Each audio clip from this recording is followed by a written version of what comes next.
My name is Lewis Lee from All Ends Media, and this is Playing in Traffic, where we talk cars, boats, gas, anything you put gas in, we talk about it. I'd like to let everybody know that we are live on Facebook, YouTube, and Twitch.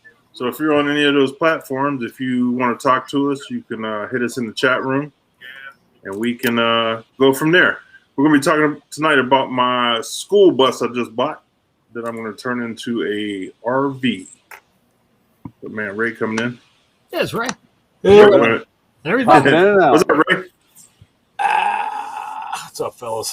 Are you taking a nap? Come on, Ray, wake up. Everything is just boxcarring on me today. It's like, holy shit, I got to go to work. It's like late. Literally, everything is just running one into the other. But, Yeah. Oh man, you're not getting up early enough. No, that really, it's you know what? It's the timing. It's when things happen.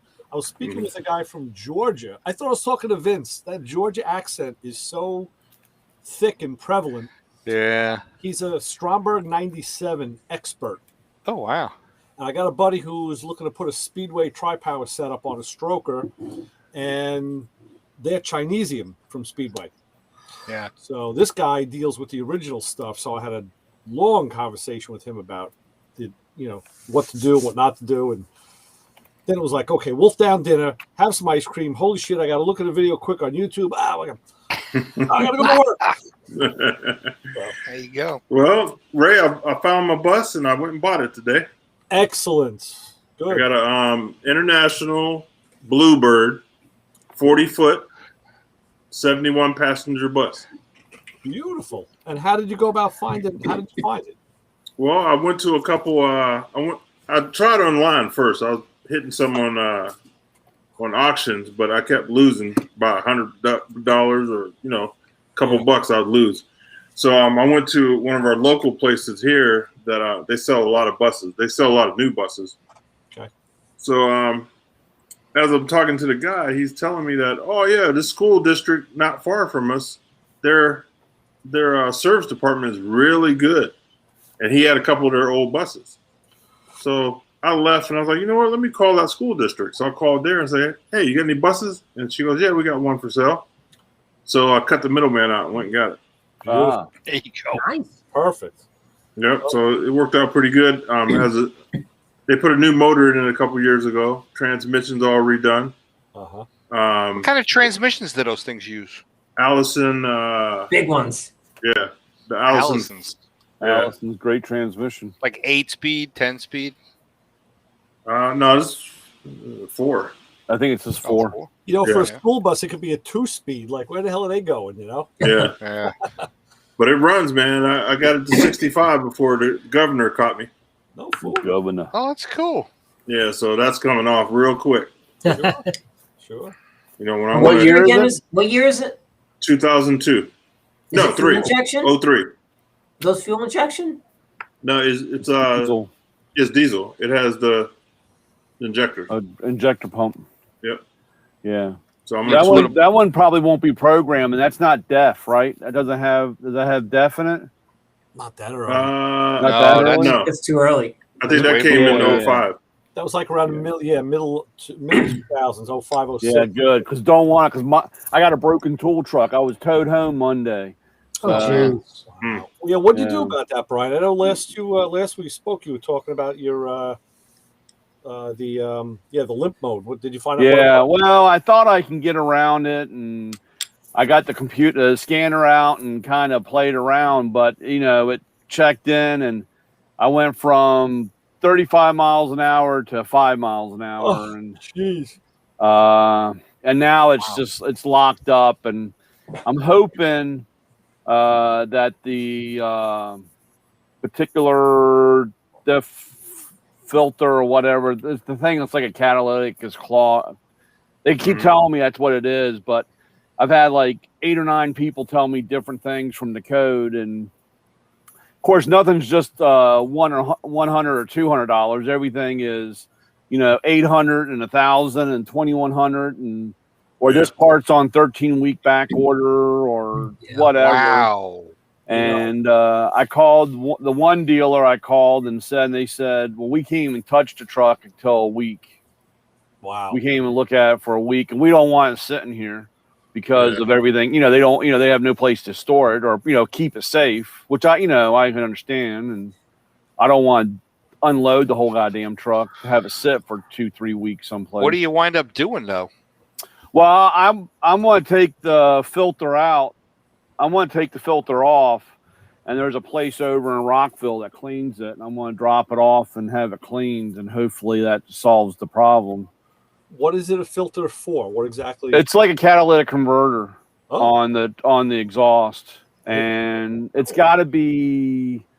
They bake them to like 1,000 or 1,200 degrees, and then they use a special chemical wash to clean out all the soot because they get clogged.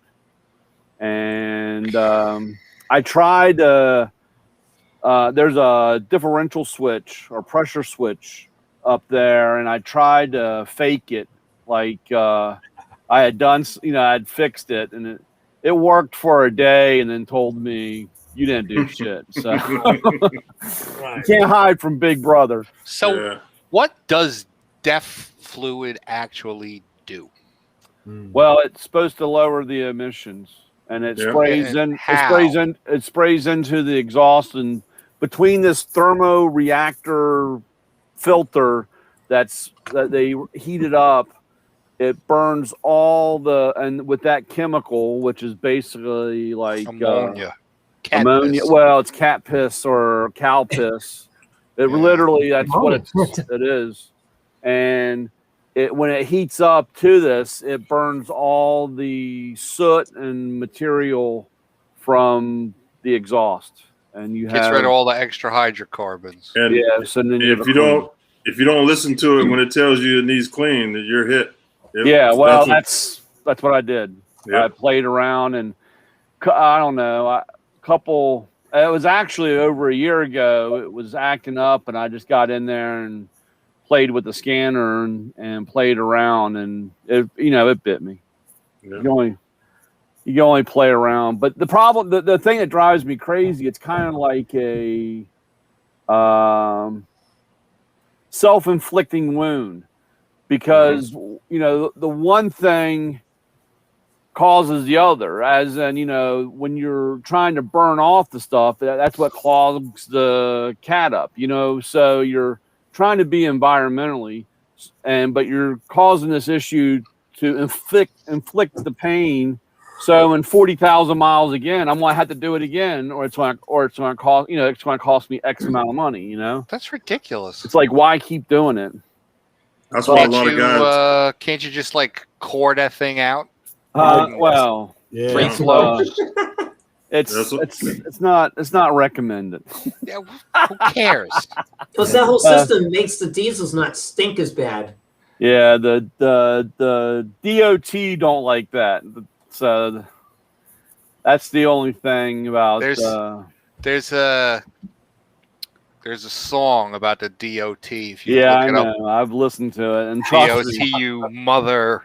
and I love the DOT and respect everything they do. How many people are on this? Are we live still? Yeah. The world is not listening.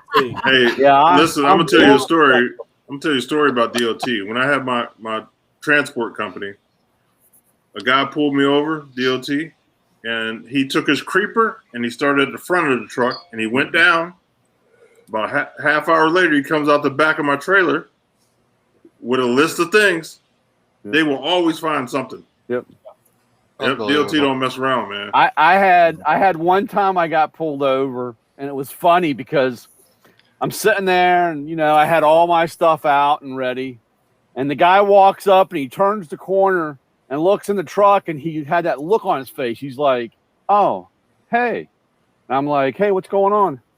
And he's like, "Oh, I'm just doing a DOT inspection." And I couldn't quite figure out, but I guess I really threw him off. He didn't expect the white fat guy sitting in the truck, Yeah. And so he's like, let's just go through the lights and horns. And, I said, well, you want to look at my paperwork? And he's like, no. So we did the beep, beep and the flick, flick and this, that. And he goes, have a nice day. And got in the car and took off. And I was like, man, that's really weird. Who was he thinking was going to be sitting in the cab? hold on. So I go down the road, and he had a truck pulled over, and about 37 Mexicans were laying in the front yard. They thought you were delivering the Mexicans. Yeah, well, he thought that I was Spanish because they love the landscape trucks. I have a whole bunch of landscape companies around me, so I'm like, I drive through, I'm like going through the valley of death all the time because those DOT guys are everywhere. Maybe he thought Matco stood for like Mexican attrition company or something. But it was the fun. I got laughing so hard because he had 5 or 6 guys out in the yard laying out, and he had the whole truck torn apart, and I was like, damn, because I guess that's why he had that surprised look, because he wasn't expecting this some white guy. You should keep like a sombrero and a serape in the truck, so you can just like dress yourself up and they see. Man, I had one guy pull me over. I had no running lights on the top. I had all the other lights, but no running lights. And I'm driving down, and I saw him come down the road, and I was like, damn it. And he turned around and came back. And he got out, and he comes up, and he goes, you know why I pulled you over? And I said, no, I really don't know why. And he goes, we have no running lights. He goes, I didn't know what this was going down the road. And I said, well, maybe you need to get glasses. Oh, no. I said, man, you can't tell this is a box truck? Right. And he goes, well, you didn't have your light. I was like, look, dude, it's Friday night. It's 7:30. I'm in like one of the worst parts in the world to be at night. And I said, I got X amount of cash in my hand, and I got $2,000, $200,000 worth of inventory. I said, I'm driving this thing home. And he goes, not on my watch, you're not. And I said, well, we're going to have a problem. Wow. But it was a long night. But I said, like you said, over stupid lights, they'll run you through their record ringer. Well, here in Ohio, they got rid of all the scales, and so now they have mobile units, so they can hit you anywhere. Yeah, Really? Yeah. I had that one time. He goes, "You're moving awful slow," and I said, "Well, these things are." I call my truck the elephant. Yeah. And I said, "Well, these things are kind of heavy," and he goes, "Oh, heavy? Think you're over?" And I was like, "Well, I don't think so, but she's pretty big." And he goes, "Well, let's get the scales out." And I was like, I said, "Can I get out of the truck?" And he looked at me, and I said, "Well, having that extra 400 pounds is going to be kind of. I don't want to tip the scale." I said, "I'm pushing 389." I said, "I need to get out." I said, "I don't want to overdo the truck." Just tell them you're a Pontiac Big Block. That's all. Yeah, a big old elephant. Oh my God. 389. Hey, Ray, thanks for the nice weather you sent over here. Hey, it's cold. Oh, it's nice today. We were gonna eat out on the deck, and I told my wife's like, it's kind of. Do I sound stupid if I say it's cool out here? I'm like, yeah, it is cool. I'm like, I'm wearing shorts. Let's go in the house. We did. We came inside. I mean, it was hot like Monday and Tuesday and yesterday. We were like 90, 91, 92 degrees. Okay. And today was, I don't know what it was, but it was beautiful. Awesome. Scorching hot here. I was driving today. It was You're in Florida. 80, but it was like no humidity and absolutely gorgeous. It felt like it was like 72. It was beautiful. I think tomorrow our high is supposed to be like 69. And then Really? we've had like, we've been close to, we've been 80, but we have tons of humidity though. I'm looking now, 66 degrees outside.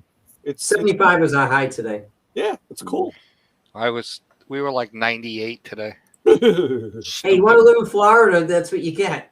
Yeah. I'll tell you, what's funny? I don't know where they hide the temperature sender in my GMC. Yeah. But when the truck sits out in the sun and you fire it up, that thing's always higher than what the actual temperature is. Mm-hmm. Yesterday, it was 112. Yeah, a lot of times they're on the front core support. They put them up in there. Yeah. Mine said 160 something the other day. Yeah. Saturday, I dropped off my plow to get it sandblasted. I'm coming back, and I get the AC on full blast, and I'm not really thinking. I'm like, yeah, the plow blade always blocks the airflow. So I'm noticing I'm not having much power. I glance down, it's 245 degrees. It's a 2012 Tahoe. 245. So I hit the thing for the transmission temp and it's 234. I'm like, oh fuck. Wow. So I shut off the AC. Oh, there you Right. go. Right And now.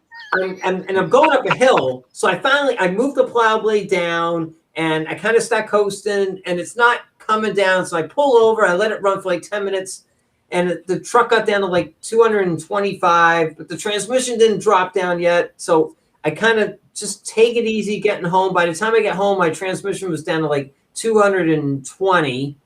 Jeez. And I'm like, I don't want to blow up my transmission, burn out clutch packs. And at that temperature, like I've blown out like 4 transmissions, burned up clutch packs by pulling car trailers. And it's like, I know I'm not pulling extra weight, but it's just, I'm so worried. Well, plus you look like an idiot driving around with a plow in 90-something degree weather. So, And it was like 91 or 92. Yeah, really. Why do you keep the plow on that long? No, I went to have it sandblasted. I was bringing it back. that's one of my pet peeves, Scott. Besides, now that my new pet peeve is the people who drive, for a year now, for people who driving their car alone with a mask on and gloves. That's totally.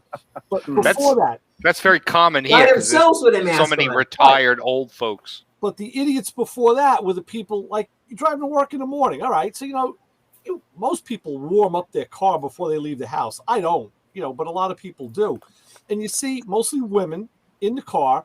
Wool hats pulled down, mittens, scarves around their necks, big winter coats, and they're in a car, and I assume the damn thing has heat. I'm like, what are you doing? It's called a remote starter. Oh, my God. And the car's warmed up before they leave the house. It's mind-boggling. So I'm hoping I didn't do any damage. I checked my fluid. It's red. Doesn't have any burnt smell, but I just booked an appointment with the guy that the shop I know he doesn't flush them out. He's gonna whatever comes out and he's gonna do a filter. Why don't you put an external cooler on that It thing? has one on there. I asked him, should I get a bigger one? And he says, look, those trucks, they're designed to run 200 degrees, those transmissions. Yeah. You Well, can get a cooler with a fan on it. I will Temperature tell There's you. like this huge ass electric fan on this truck that has like a dual speed or something. Man, is that thing when the AC's on? Man, you should hear that thing. I will tell you that I've made that mistake making something run too cold and it doesn't work right. So, True. So don't get super paranoid because, like I said, those things, like you said, he's right. Those things are supposed to run, 210 or whatever. My on my dashboard, you can flip through all of the stuff, Yeah. and my transmission's always around 200 degrees. Yeah. I mean, the motor runs higher than that. Yeah, mine runs 210 all the time, Yeah. Yeah. no matter how hot it is, unless I got the plow on it. They did that. They went to the 195 thermostats to increase the combustion efficiency. Right. Sure. So, because I was always putting 165, 165 thermostats in the car in the summer, and then a 180 in the winter. Yeah, 195, 180, 160. Yeah. I was reading a thread about that last night. It was on the Pro Street page. Mhm. Guy was saying he was having issues, with his car running hot, and I put 160 degree thermostat in it, this and that. And one of the guys brought up a really good point. He's like, "Oh, you're going the wrong way with the thermostat. Yeah, it doesn't lower the temperature. He said the whole idea of the thermostat is an automatic valve Right. that opens and closes and allows the water in the radiator to cool down before it goes into the motor. Right. So if you got a 160 thermostat, it's going to be wide open all day long. You're just passing water in and out. It never really does the right job." Yeah. And it's like, just put a better thermostat in that's a higher number and watch what happens. All of a sudden, things will get steady. So I was like, I'll do that this weekend. I was the insane one because I would cut a piece of flat steel and drill holes. Right. And then I played with hole sizes Yeah. to get mine to run at a certain temperature. So Right. you can be super anal about it also. Oh, yeah. Yeah, sure. They said Moroso I Yeah. think also Mr. Gasket sells these like Discs. anodized discs that go in. They're all Yeah. different sizes, and you can stack them or Yeah. change them, whatever you need I to wasn't do. I wasn't going to pay the 1995 or whatever it was, and Yeah. I can make it. So I Sure. was that yo-yo. A So couple of years ago, when I switched over to the flow cooler water pump in my car, I bought a Robert Shaw full flow thermostat. Always use Robert Shaw. Yeah, it physically looks different than the Yeah. regular Poppet style. It still has the wax valve It's in it. real deep. Exactly, and and that thing flows like a bastard. It's the way to go. Yeah. And they're yeah. not that expensive. I think it was maybe $35, $30. I don't know, something like that. And you can test them with a Bernzomatic torch. Yeah. That's Hey, it. does anybody? I got a couple extra seats. Anybody need any bus seats for the garage or anything? You're gonna have quite a few many. They're pretty comfortable. Yeah, I seen a guy on the internet. He put them in his garage all around the walls. Yeah, yeah. I had when the guy that I used to work for Main Event Video, Dean, when he decided to move to Daytona from Long Island, he had real movie theater seats in this black velour, Oh, and they were in groups of 3s or 4s, and I had a space in my office, so we grabbed a set of 4, put them in my truck, brought them to the shop, laid them up against the wall. They worked perfectly. Got out the hammer drill, drilled a couple of holes into the concrete floor through the carpet, bolted them in.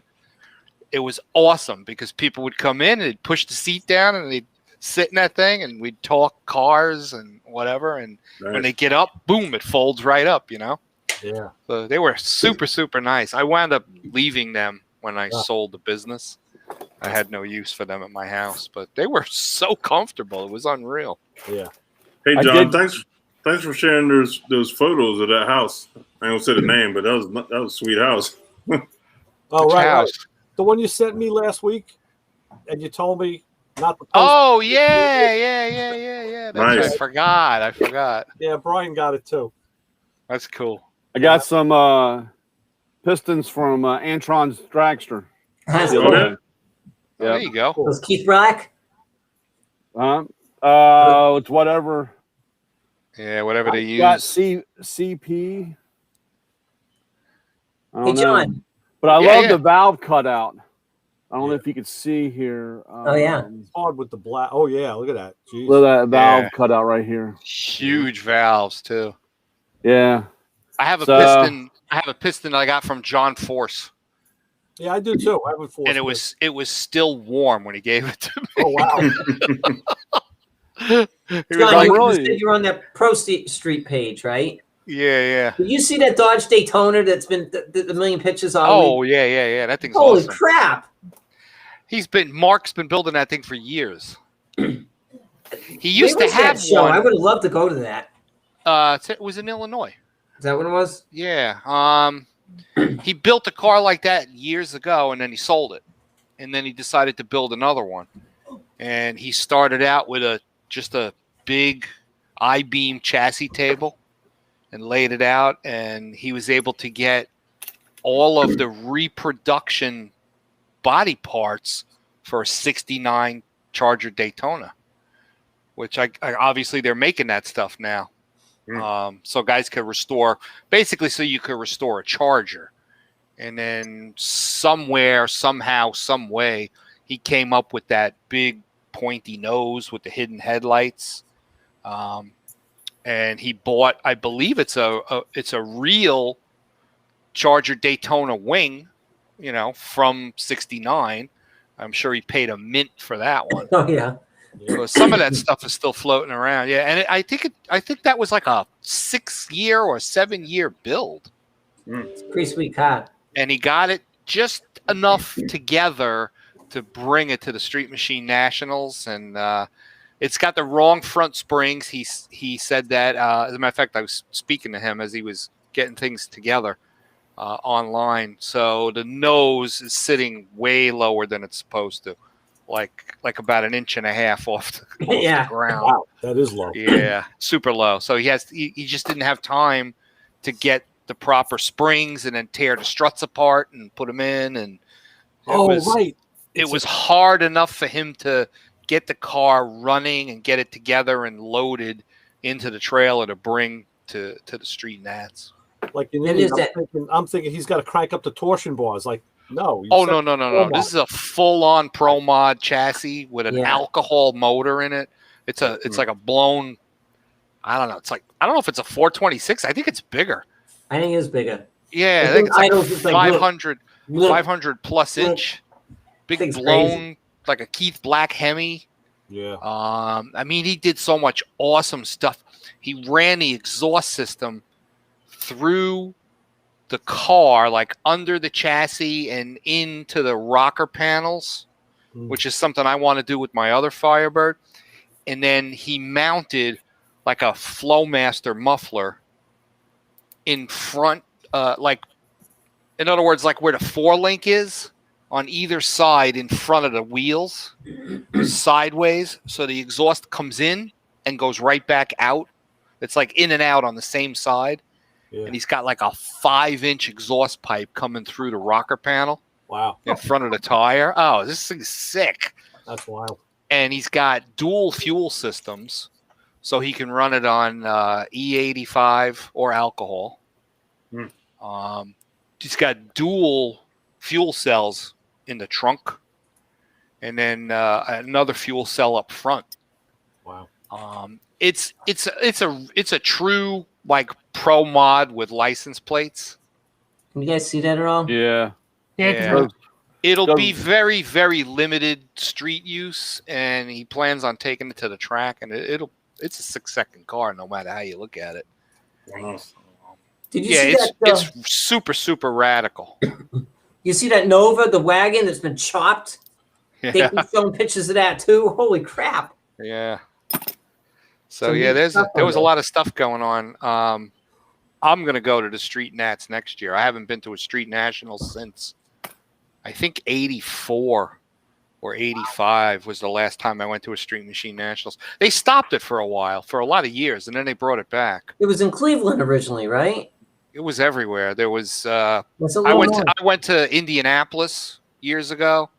You got to actually drive your car around the Indy track, which was That's really cool. Yeah, it was awesome because it was the very first Street Machine Nationals I'd ever been to, and we trailered the car out there. I think I told you about that. With my friend, we had an open trail that I borrowed from the guy that was doing my motors at the time, and we towed it with a 1970 SS 454 Monte Carlo.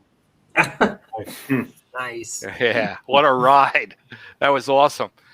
So we went out to Indy, and it was the first time I'd ever really traveled way out of state at all.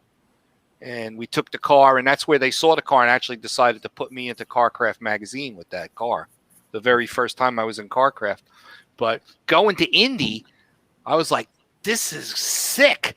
I was able to actually take my hands off the wheel, and the car would just go right around the track because of the banking. You know, we had a really good time, and gosh, And that's we were not so. much banking Indy. It's not a ton of banking, but it's enough. Yeah. Yeah, I know that. That's what I'm saying. Imagine like doing that at Daytona. Daytona. Well, Daytona, you would drive right to the infield Yeah. because I raced, drove one of Petty's stock cars at Daytona. And, John, that's that Daytona. yeah. There's his engine. Look at the headers. They go down and they go into a 5-inch collector, which Wow. plugs into the firewall area. Hmm. The car is awesome, and I really can't wait to kind of run into. I'm hoping somebody tags him and drags him to SEMA this year, because that I car wouldn't be surprised to see that there. belongs in a booth in SEMA. You know, it really does belong in a booth in SEMA. I'm like foaming at the mouth to see that thing up close because I've watched him build it for years. It's just phenomenal. He's a super nice guy.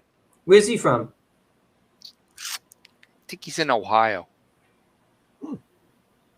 That's where all the greatest come from, Ohio.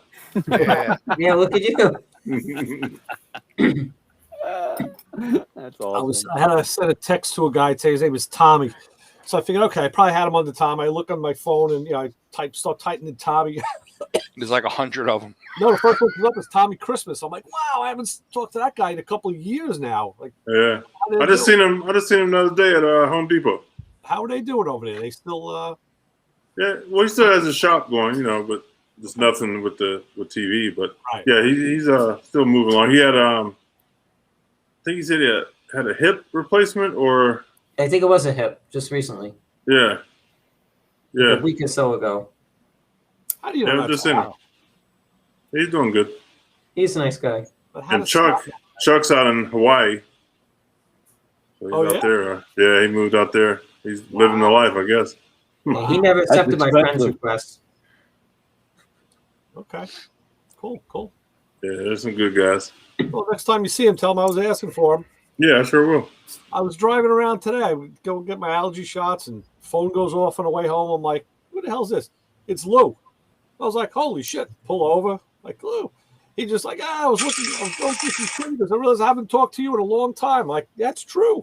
So we just sat and talked for about a half hour about all sorts of cool shit. He's giving me all the North Carolina primer because I said, "Look, we're coming down this year to scope out some territories," and he was giving me all the. This county here, that county there. Don't go over here. Go over here. Don't do this. Don't do that. So That's cool.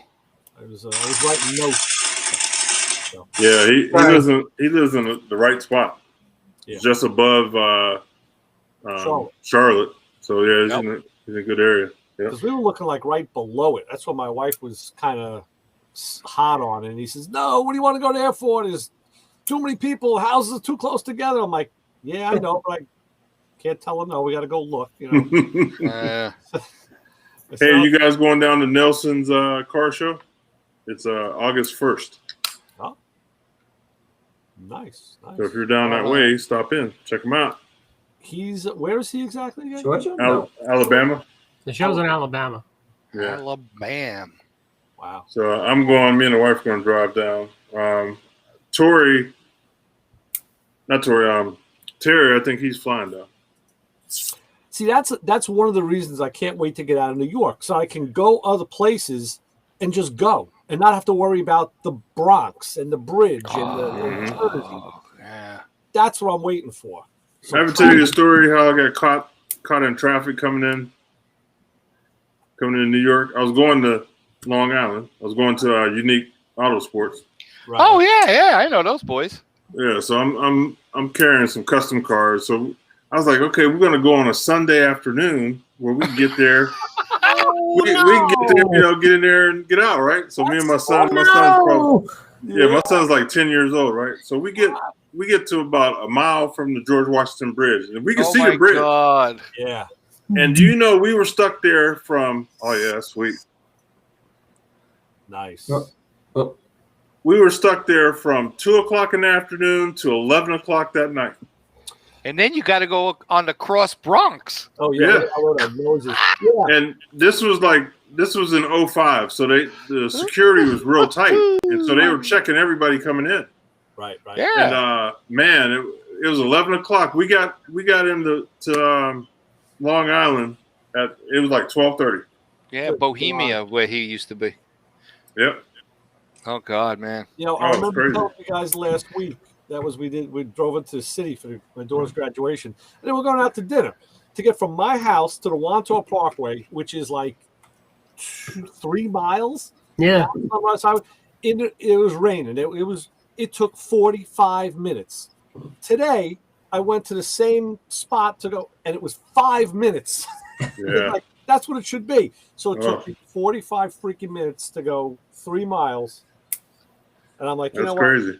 New York's the worst. When we used to go racing in Atco, New Jersey, or Englishtown, what? Yeah. and then you had to come back from the south, Mhm. so you'd come across the God, what's that bridge? The Out of Bridge Crossing? The Outer Bridge Crossing. Well, the Outer Bridge isn't actually a bridge. The Outer Bridge was a man's name who they named that bypass. Yep. Yeah. So you'd have to come over this bridge that's it's way too narrow. It's Yeah. literally it's like a car and a half wide in each direction, Yeah. but it's 2 lanes. So if you got cars, it's okay. If you got a dually and a trailer, Yeah, or you're driving a tractor trailer, you're hanging over the white lines. Right. It's a horrible, horrible bridge, and it's real old concrete, and the concrete guardrails.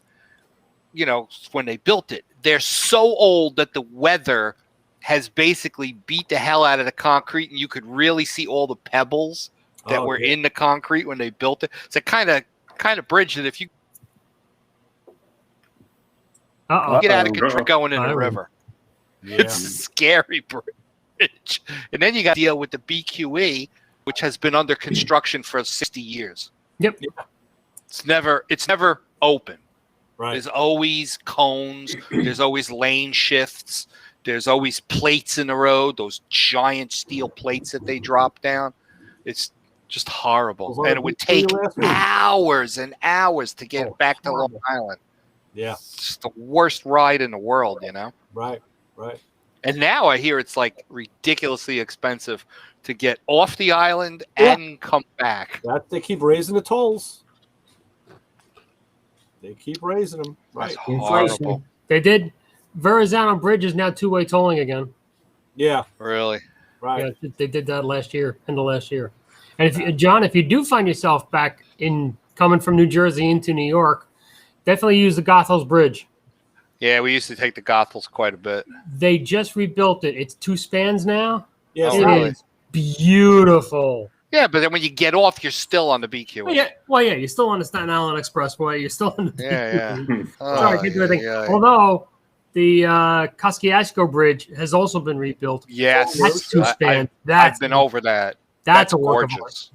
Yeah, that's gorgeous. I've been going over that bridge since I was a kid because we had to go over that to go to Grandma's, Mm-hmm. or to the restaurant downtown there, and then my sister sent me photos of them dropping the old one. Right. Yeah. Precision, man. That was within like feet of the housing. It was unbelievable. Unbelievable. Yeah. It was great. Very cool. Yeah. That's that whole beginning part after you come over the bridge heading towards Brooklyn. Remember how that part of the BQE would literally, when they expanded it, I guess in the late 70s, they made that area wider before they did anything to the bridge. Yeah. And if you were on the outer lane, I swear to God, Louis, you were like 8 feet away from somebody's apartment building. Yeah. Yeah. It was crazy. Oh yeah. That's it. The road literally ran right against buildings. I'm like, this is sick. Well, it's like the Interborough. Same thing. Is when you come around that bend, there's like this house is right there. Yeah. Yeah, It's nuts. What do you want, cat? So, John, you grew up in Brooklyn area? No. I grew up in East Northport. I grew up in the coddled North Shore. No, but to get the Raceway Park out, I drive through Brooklyn. Oh, yeah. It was horrible. Oh, God. Absolutely horrible. What are you doing, cat? The shop cat? I see the tail. The house The cat. red cat? Yeah, Orange red. cat? We call him Fredo. I love orange cats. Orange cats are the best in the world. Yeah. That with that double front paws? We I had 2 cats like that. we got him from Petco. He was an adopted. He was like about this big. Uh-huh. And Barb took him in for, his shots and his checkup, and 3-4 months later, and the veterinarian goes, that cat's going to be huge. She's like, what are you talking about? He goes, he's going to wind up weighing about 16 pounds. Yeah, if you It's like, oh, great. Maine Coon cat. No. Yeah, he's chubby and heavy. So, But I guess my wife didn't shut the garage door all the way, so he figured how to sneak out. Let me shove him back inside. All right. Well, hey guys, I'm gonna jump off a little early tonight. I got a early start tomorrow. all tired out from all the bus exploits, huh? Bus chasing.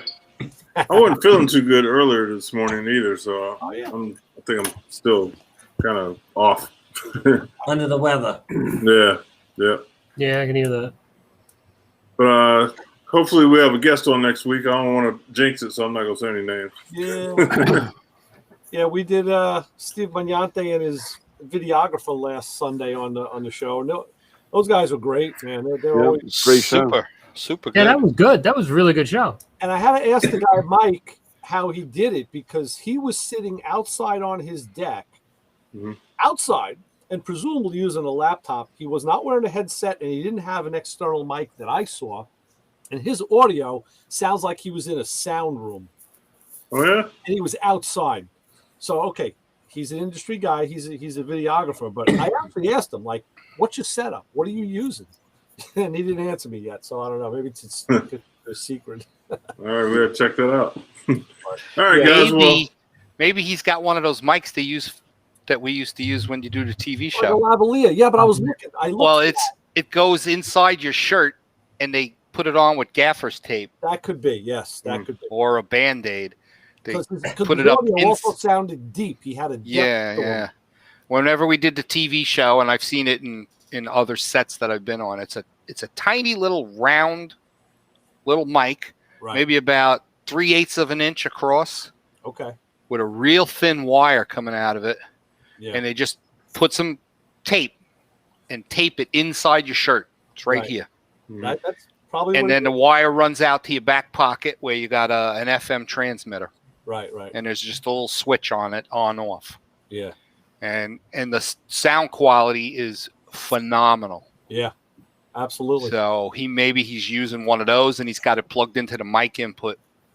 I wouldn't doubt it. Yeah. yep. All right, guys. I'll see you next week. Everybody, Take be care of safe. yourself. All right, Lois. See you, Lewis. Be good. Take care. Be safe. All Post right, thank you. pictures. Okay. Yeah, I will for sure. That's gonna be fun. Yeah. A bus, man. So Gutting Ray, there's a place called Brimfield. There's lots of antique stuff out that way, out here in Mass. Steve is part of some group, a car club, Menate, that used to put on the show at the end of the year, and they used to pull. Last time I went, it was like almost 1,000 cars show up at this car show. And Steve always brings one of his cars. He's got one of gasser style Mopars, and he's kind of, I want to say odd duck, but he's kind of like a little standoffish, and He's a little eccentric. Yeah. he's different, but he's a nice guy. It's kind of funny. He's my ex. She was bank branch manager in Sturbridge, which is not that far from Brimfield. So he was one of her customers.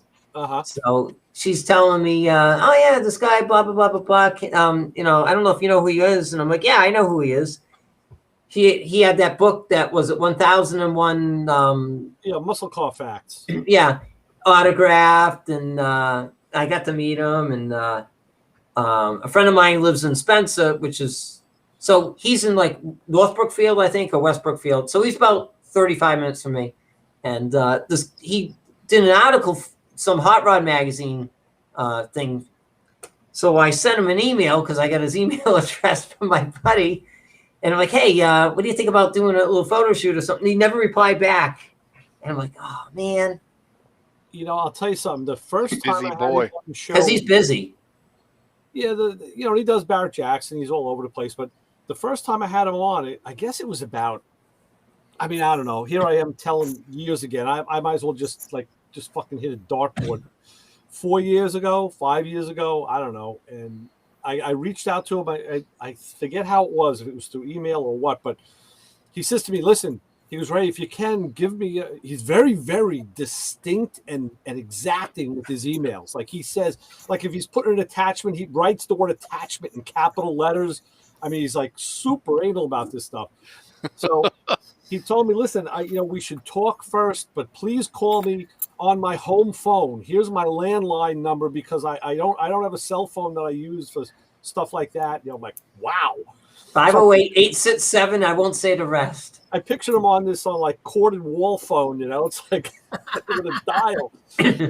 And He's very detail oriented. Yeah, but we spoke for now. Since then, I can see how he's changed because now he does use his cell phone more. Now he's gotten a lot more computer literate. He wasn't back then, And Smart guy. like an old soul living in an old world. Yeah. But that's cool.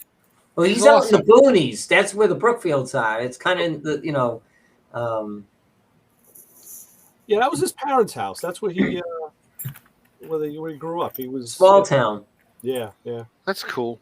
Yeah. And he talks about the old Rags. No, was it Ragsdale Chevrolet?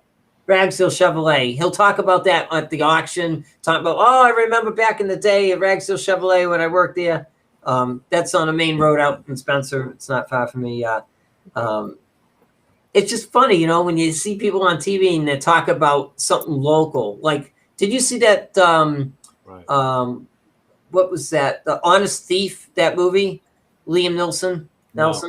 No. So that was shot, I don't know, 2.5 years ago, come out a year and a half ago. It was shot right in my hometown. They got this police chase and stuff, but it supposedly takes place in Boston. So they got the cop cars say Boston, but it's here in Worcester.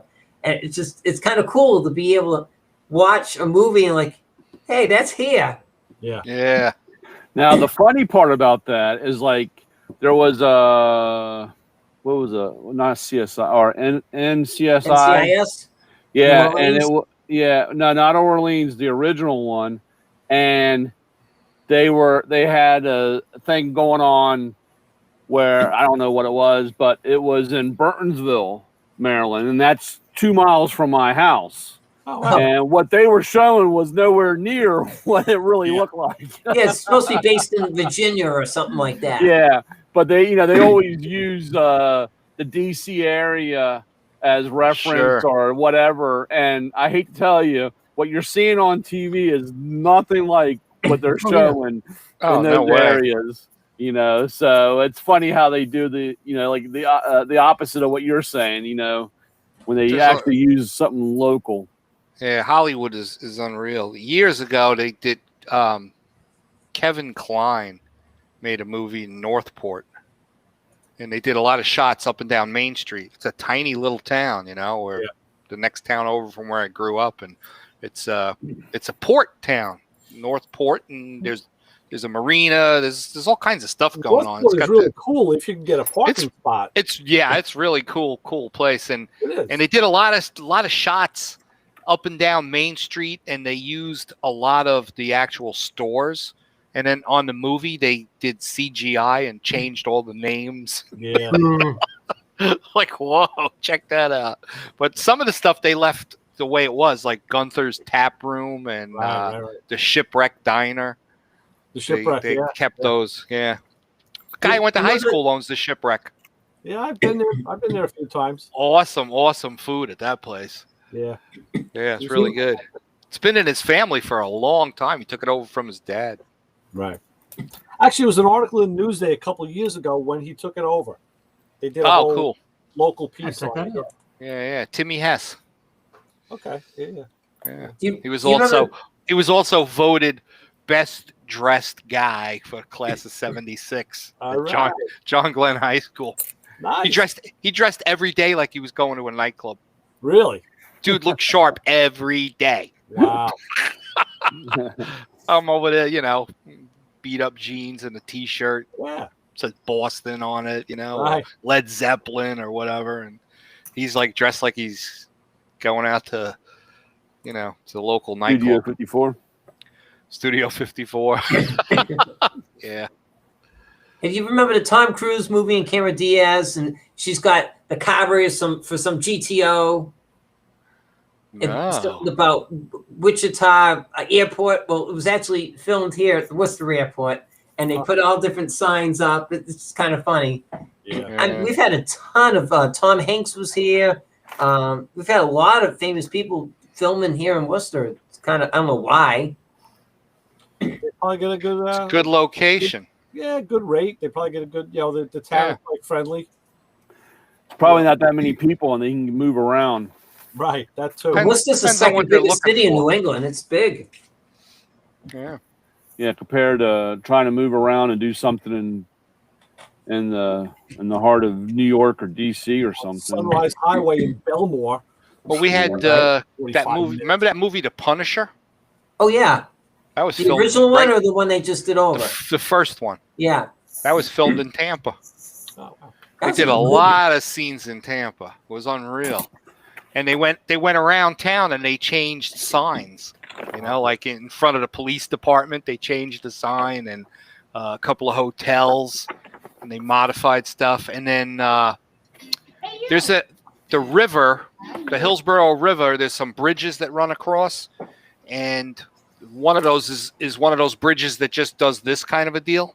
Oh, yeah. And there's a scene in the movie where the guy's in a car chase, and he goes over that bridge it's like on its way up and tumbles it. Oh, wow. And from I-4, the main highway, it's maybe about 1,000 feet south. And me and a couple other guys, we actually just pulled over and watched them filming Oh, wow. from I-4 till the cops came and said, "Hey, you're out of here. Yeah. You can't park on the side of the interstate." So it's pretty wild. For my tranny to cool down, it's at 2:20. Yeah. Well, you know, there's a group of apartment buildings that they went and they repainted it and they used it as his apartment building. Ah. And a couple of years ago, I got a phone call from a gal who wanted aquarium service, and I needed to go take a look at her system. And it was the apartment. And I'm like, "Did you ever see the movie The Punisher?" She's like, "No." I'm like, Wow. "This is the apartment that the star of the movie lived in." Wow. And she's like, "Really?" I'm like, "Yeah." That's cool. I go, "It was painted different color. The building was painted different color outside." I go, "But this is the apartment."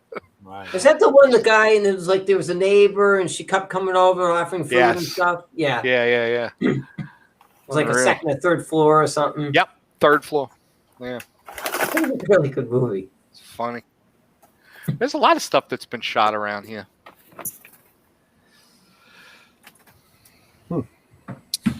Hey, Scott, speaking of audio equipment, Yeah. what do you think about Serwin Vega 6x9s?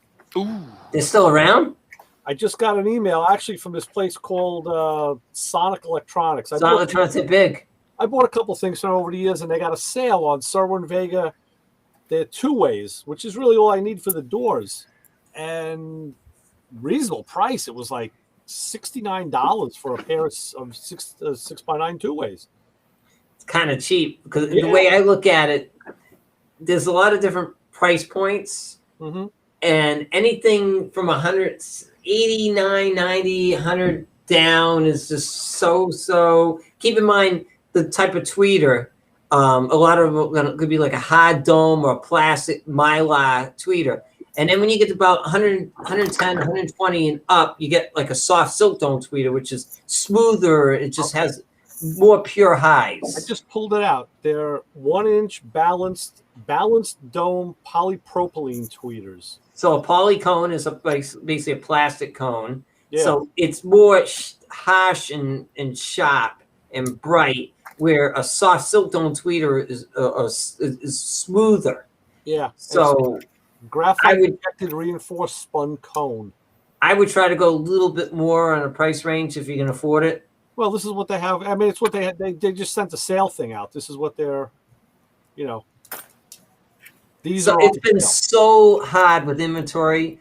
They probably just got a huge shipment from them. Every brand, it's like some companies are getting this and they're getting this. Right. Kenwood doesn't have anything to ship. Alpine doesn't have anything to ship. It's so awful. I'll I tell you buy what else. Chickens. I mean, the price of meat, wood, everything is up. Just tonight, I was playing around my pool filter. It's a Haywood, a DE filter. It's only a couple of years old. The can and the where the outlet valve is has always given me a little bit of trouble. But now I lifted the thing, went to move it, and I grabbed it by the outlet valve, which I shouldn't have done. All of a sudden, the water starts spewing out the bottom of the valve. I'm like, oh shit, boy. what the hell cracked? What went bad? So I It went could be an online. O-ring seal. It's threaded. Yeah, I actually saw some thread sealer that I put in. So tomorrow, what I'm going to do is I'm going to, I'll close the valves, take it out. I'm going to look at it. Hopefully, I can epoxy it with JB Weld. But There you go. Love that JB. The original. so, the point is, a few years ago, I had to replace I rebuilt the pump, and then I replaced the pump, and then I bought a new filter can with new guts. And I remember it not being that bad, not that expensive. I look it up now; it's $450 for the freaking filter. Like what? Yeah. I look through. I gotta find my old receipt. I'm sure I only paid, I think, about $139 a couple of years ago. Inflation. Yeah, So- it's utterly ridiculous that everything is insane. It's not even made of meat. I mean, I Yeah. don't get it. Gas is crazy. Any kind of product you want. It's time for me to redo the the concrete surfacing on my pool. Oh yeah, Something I've been putting off for a couple of years. And I got a guy came by, super nice guy, highly recommended. He's probably done more pool resurfacing in the general area than anybody. This guy's got nothing but great reviews. Older gentleman, super nice, very calm. When you talk to him, you feel real comfortable. So he's either a total swindler Yeah. or he's the real deal. right. But we picked this, it's like Marsite or something. I don't know. They spray it on. So they got to empty the pool. They got to, Ugh. they run like an acid bath to get rid of all kinds of stuff. They go around. If there's any kind of cracks, they got to V them out. And then they got to fill them again. Then they put down a surface sealer. And then they put down like what they call it, like a top coat. So the one that we picked has little specks of quartz in it, which has a tendency to give your pool water a slightly bluish tint. Okay, nice. That's Okay. cool. Okay. 5 weeks we're waiting. The guy can't get the stuff. Oh no.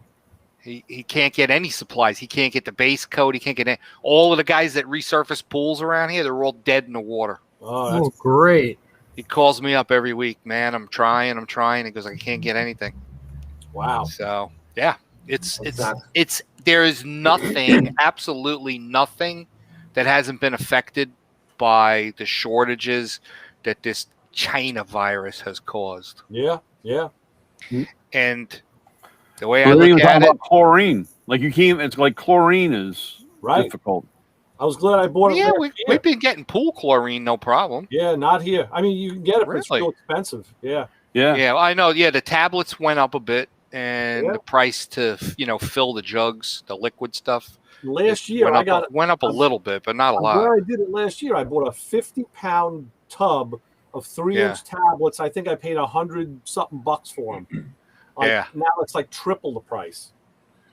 Really? It's It's down not here, that- around here, you can't find it. Yeah. Wow. No, it's not that high here. It's still like around $105 for Yeah. the 50-pound, deal. And I deal with the same pool place because they sent it free shipping. I'm like, fuck, I'll take that all day long. Free shipping on a 50-pound. Yeah. Yeah, Sure. geez. Oh yeah. But one of those big 50-pound tubs here in Florida lasts you like 5 months. Oh, this lasts me a couple of years. Oh yeah, no, it's about 5 months because Well, You I got only one of use it those- a couple months of the year. one of those tube chlorinators. Yeah. Mhm. You stack like 4 or 5 or 6 in there, Right. and because of all of the sunlight and the heat and the whole 9 yards, it'll burn through that chlorine relatively fast. Yeah. So I was thinking of converting over to a salt water deal where A lot of people do. Yeah. they make the chlorine out of the salt. Right. Yeah, you have Yeah. I forget what the name of it is. It actually It's like an makes ionic generator or it's like an something. ionizer. It makes salt. Yeah, yeah. It's expensive to swap over though. It is, but then it's everybody who I know who did it loves it. Yeah. That may be something I might do. And you float better too. True. So you Very gain a little true. more weight. It's okay. Yeah. Put on some more weight. I'm so skinny, I'll probably drown. Yeah, right. No, you'll float. You like that Probably fresh not. one. I don't have anything. Yeah. I wish I didn't have anything. Yeah. Don't worry, you don't want it because you sink. I sink like a rock. Don't worry. Yeah, but it's a lot easier to crawl around inside a race car when you don't have it. Yeah. Yeah, Oh, yeah. I'm telling you. Nothing worse than a big butt and a big gut, Yeah. Just like your and being old. and just like your buddy said about losing weight in the race car. Start with the fat fucker first. Yeah, right. We need to get him on here. I love watching Tim, man. It's funny I as need to hell. call Tim and convince him to come on here. You know, Yeah. speaking of that, Brian, I was just watching. I got a Ford 4300 4-barrel on my bench right now. Uh-huh. Those are weird ass car. Those Ford carburetors are all weird shit, man. They're always weirdos. Those Motorcraft carburetors. This is actually it's Ford, but Autolite was the same. And Yeah. Didn't Harley have something to do with those? They're very similar. There's a lot of similarity with the Holly, like a 4100 or 42, 40. not the What is it? 4300. The You said a 43? 2-barrel, right? No, it's a 4-barrel. Oh. 4-barrel. It's an aluminum 4-barrel, and the odd thing is the choke housing is cast as part of the base, which is odd. Like, a Holly, it's separate. So you Yeah. got the base plate, you got the center, and then you got the top. But just the float assembly is all. It's a shoehorn float, and I had to look in 3 different sources for good material on how to adjust this float. It was just, which took me online, and I found this guy. Something Ford is his name. I've watched his stuff before. He does a lot of DIY how-to stuff, all with automotive. I just watched a video tonight with him because he was rebuilding one of these carburetors. Really good guy, knows his stuff. It's great when you can find those guys, But Yeah. freaking Fords. Yeah, I had. I think I think I have the 4100s. They were more like a Holly. All right, because I know I saw a reference to the 41. This is the 43, and the 43 there's an A, B. I don't know about a C, Yeah. but there's also a D. And he was working on a D. The one I have is an A, and I can see physically the differences. So Yeah. they even got stranger with it. They broke it out. But when I was running 2.4s, the 4100s ran way better than the Hollies did. Yeah, I don't even Yeah. know what this is. A fairly small 4-barrel, even though it's on a Yeah. 390. It was on a 390 engine, but it's. I think that's part of the problem with the small block. And like I said, I was running when I got the 2.4s, it had 2 600s, and Oh, yeah. we jet them down, and it ran, but it like I said, it went through gas, and then I found another 4100. My car originally came with a 4100 factory 4-barrel A motor, and I found another 4100 and put them on, and it made a world of a difference. The car was so much, especially when I had that crazy ass cross ram, the one with the carburetors were side. It was kind of funny because when you opened the hood, all you saw was this big intake in this 2 carburetors because the motor was so small. It's all tucked underneath the intake, Yeah, it was on the Camaros too. The first gen Camaros, the cross ram. Yeah, it was. What's that company that you had on? Wyand. Hawaiian, yeah. I never Yeah. was Hawaiian though. No. What's that manifold? The guy that saved. They make No. manifolds. I know that, but the guy that saved all those. What is that guy? God. Well, give me a little more. You said you're giving me the guy. Well, you had him on your show When? a while back ago. This Damn, year? what was- 5 years ago. Look, I got all the show books right here. The intake guy. What was that? intake guy. What intake guy? Edelbrock. Brian, Not Holly, Edelbrock. Edelbrock. Team G. Team G's Edelbrock, I think, isn't This it? No. year, I didn't have anybody on. No, it was like 2 years ago. Okay. God, I can't believe I forgot the name of it. I really didn't have an intake guy on that I can recall. Yeah, he's the one that saved all the molds. Oh, the I head remember guy? hearing that story. He saved all the molds, and they were just coming. They were Yes. starting to make a comeback. I remember that. That was like yeah. last year. Yeah, what was it like? Because I have one of their tunnel rams, and it's like I can't find like the linkage for it. It's like trying to find that stuff. It's vintage stuff. I mean, it's Because I got a 2.4, I had a 2.4, and I had a tunnel ram, and then I had that wine, not wine. What's the? It wouldn't. Let me think. I had a guy on. I did have somebody on from Low Car, but they're not making intakes. I'm looking at last year's book, so let's see. So, but I had the guy that had the intake. They remember didn't make that. very many of them. They did. It was They a made- company that's been around for a real long time. Yeah. God. And the guy kept a bunch of stuff, and everybody else left. The whole business was gone, and then he started it back up. You Started had it him on back the up. show, Ray. Come on. That's starting to sound familiar now. It's starting to sound familiar. I think they're in California. They're all in California. Were. Well, they were. Yeah. Yeah, that is sounding familiar. Edelbrock moved. But I don't Yeah. see it on my anybody on the list. But he had. Years ago, I took a tour of Edelbrock. Wait a minute. Now I'm thinking. Now I'm remembering seeing the videos. Yeah. But he It wasn't, he was wasn't on releasing your a whole Motormouth bunch. radio. It was on here, wasn't it? Was it on this or Motormouth Radio? I vaguely can't remember something on here, but I could be wrong. But he had all those pictures that I don't know. He hasn't posted anything. I was just trying to look on Well, I Instagram. gotta look in the other book. No, that's the guy from. Yeah, I know who it is, and it was here. It was on Playing Traffic. Was it the guy- a head company?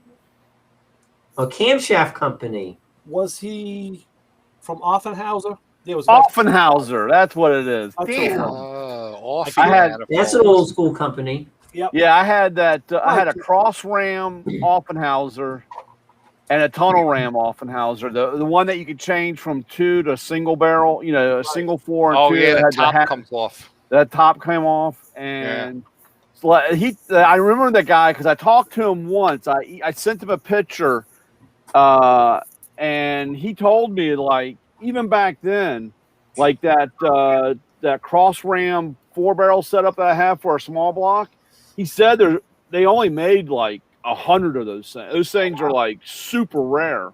It's funny because now ever since then I follow him on Instagram, and they put stuff up every single day. Sometimes Really? 4 or 5 I posts. follow, but I haven't gotten anything from them in a long time. That's why I get every day 4 or 5 posts a day from them. Yeah, Huh. I'll send next time I get one. I'll forward it over to you.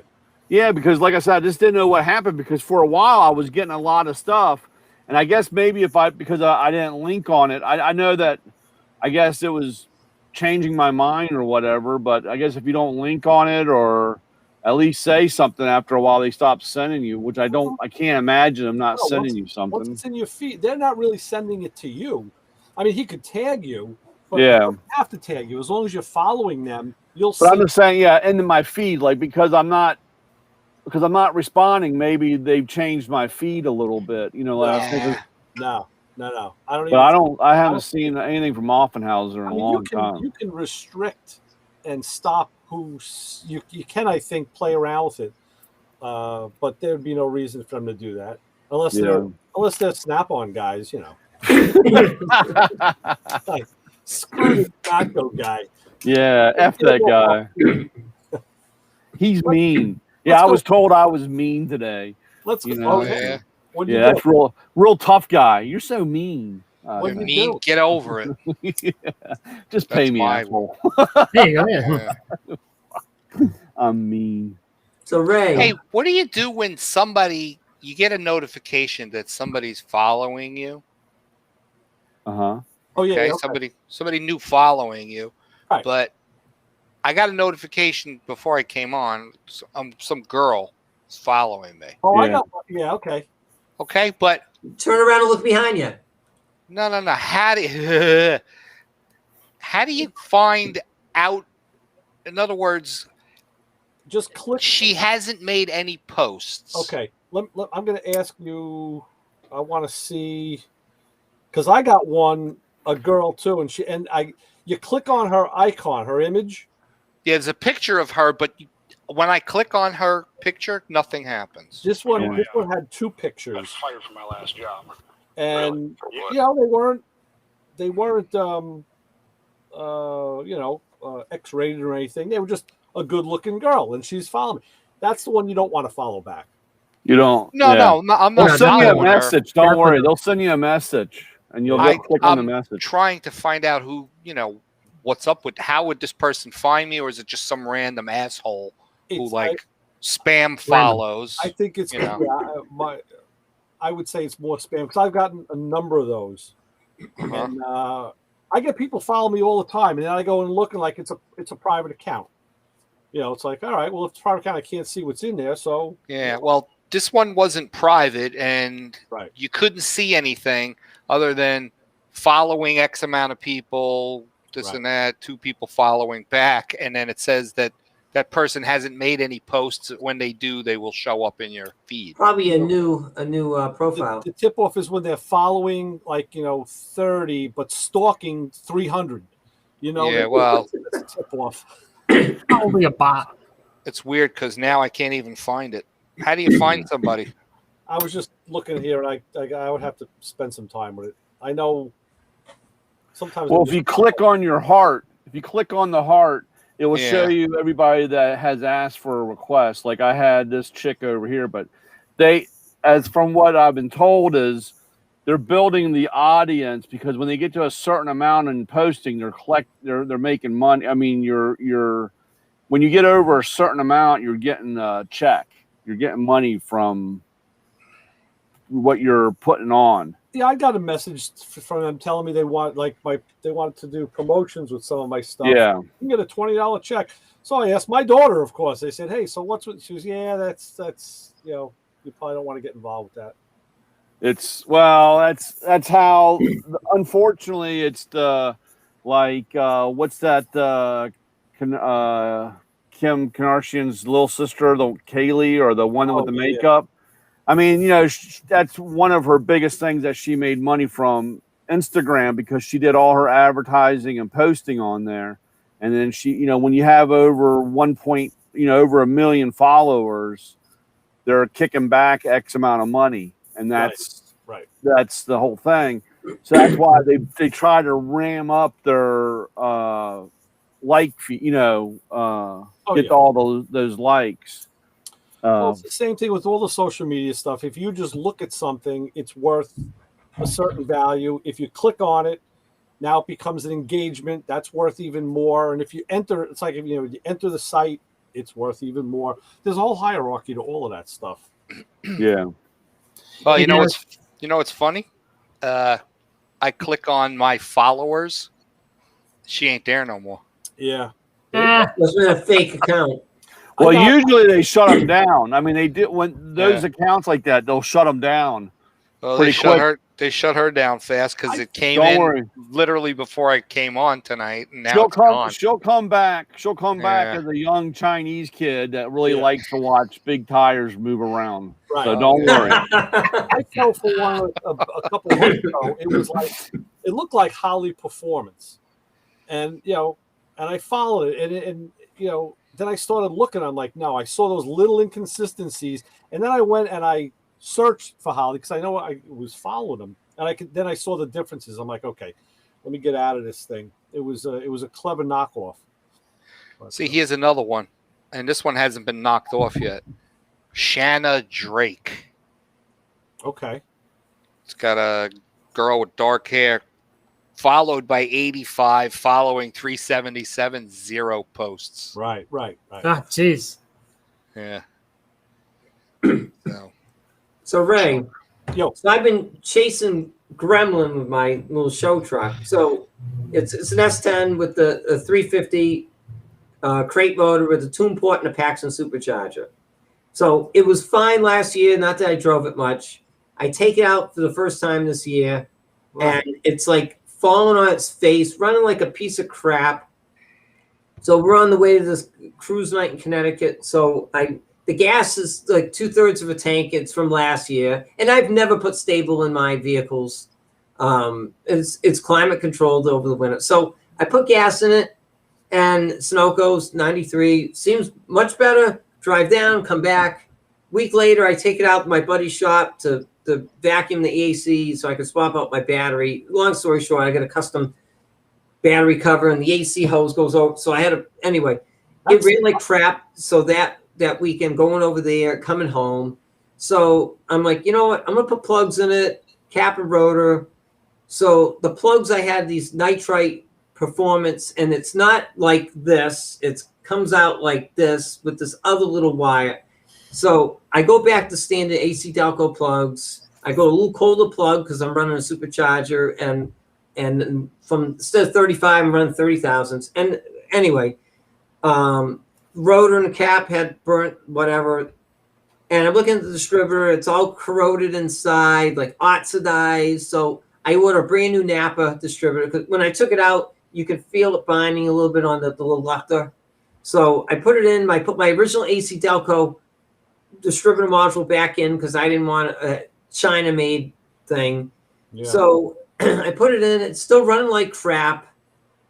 It's like misfiring. So I put the new distributor ignition module in it that came with the distributor. All right, misfire's gone. Seems like all right. The detonation's gone because it was detonating, and I have like 4 pounds of boost. Those total of 5, but I get like 4, and I got a MSD BTM where you can adjust so it retards the timing per pound of boost. So all right, this is great. So I go up to a cruise night the following day, and as soon as it gets warmer, like starts to get the full temperature, it's like upon acceleration on the highway, any past light acceleration, it starts detonating. And I'm not even in the boost. It's like natural. And it's weird. The more I retard it, the more it was detonating, which was like, how is this possible? So I'm chasing. I thought, well, maybe it's still shitty gas. So I put the thing of that, what's that gas added of the Seafoam, and I bought some octane boost, full fresh gas, because I wore it almost all the way on the empty. No change. So my question for you is, I've been fighting with the adjustable fuel pressure regulator because for some reason it seemed higher than it was last year.